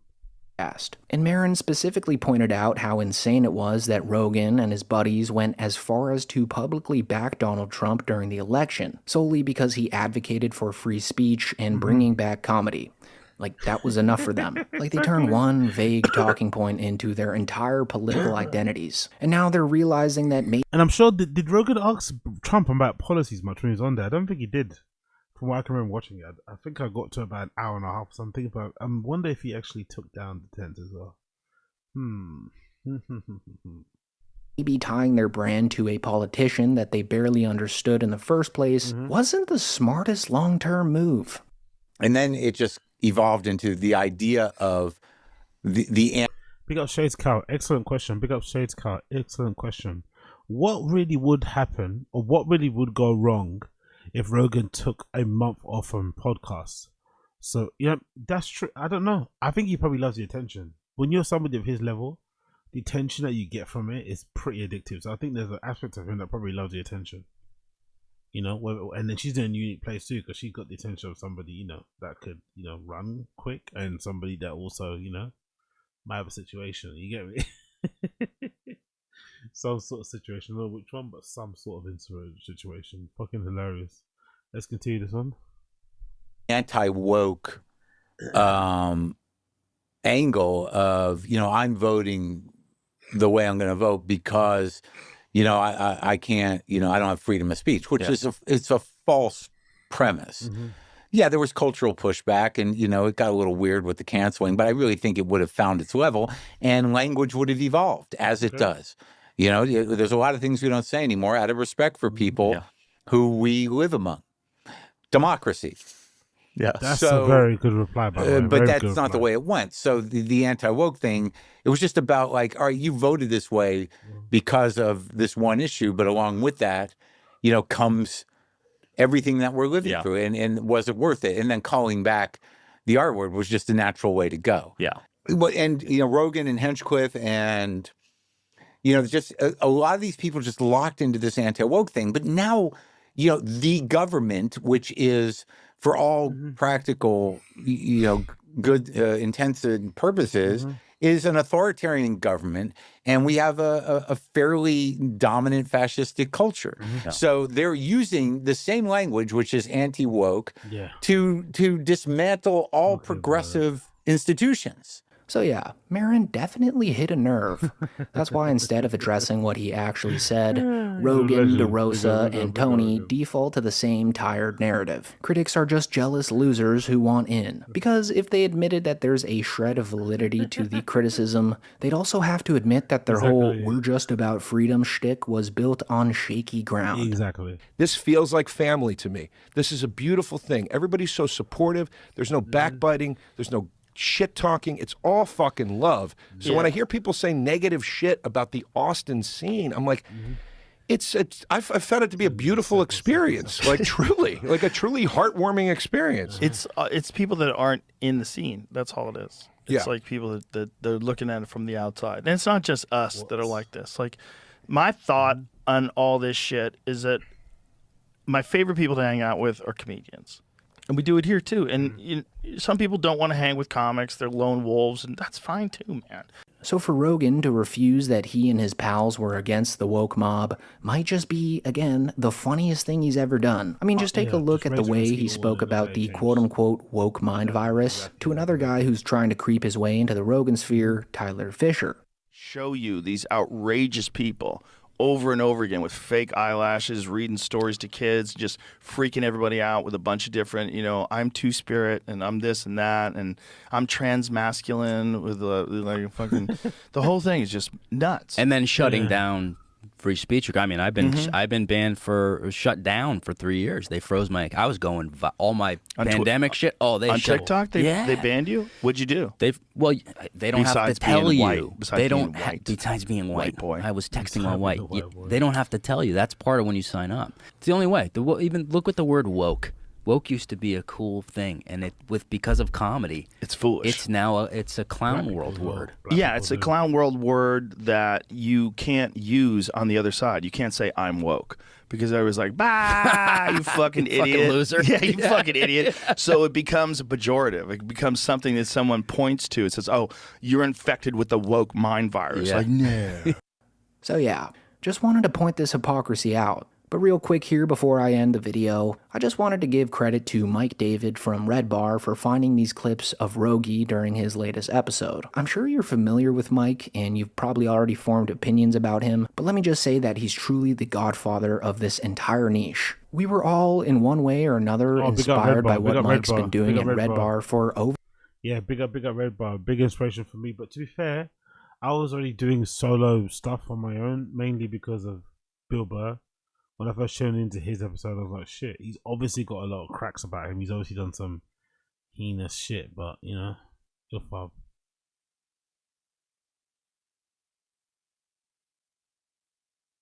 What can you do? What can you say? Let's take down some of these pictures quickly and move on. The bus is also caught in a wave of conversion. That could be anything. You don't know if it's that.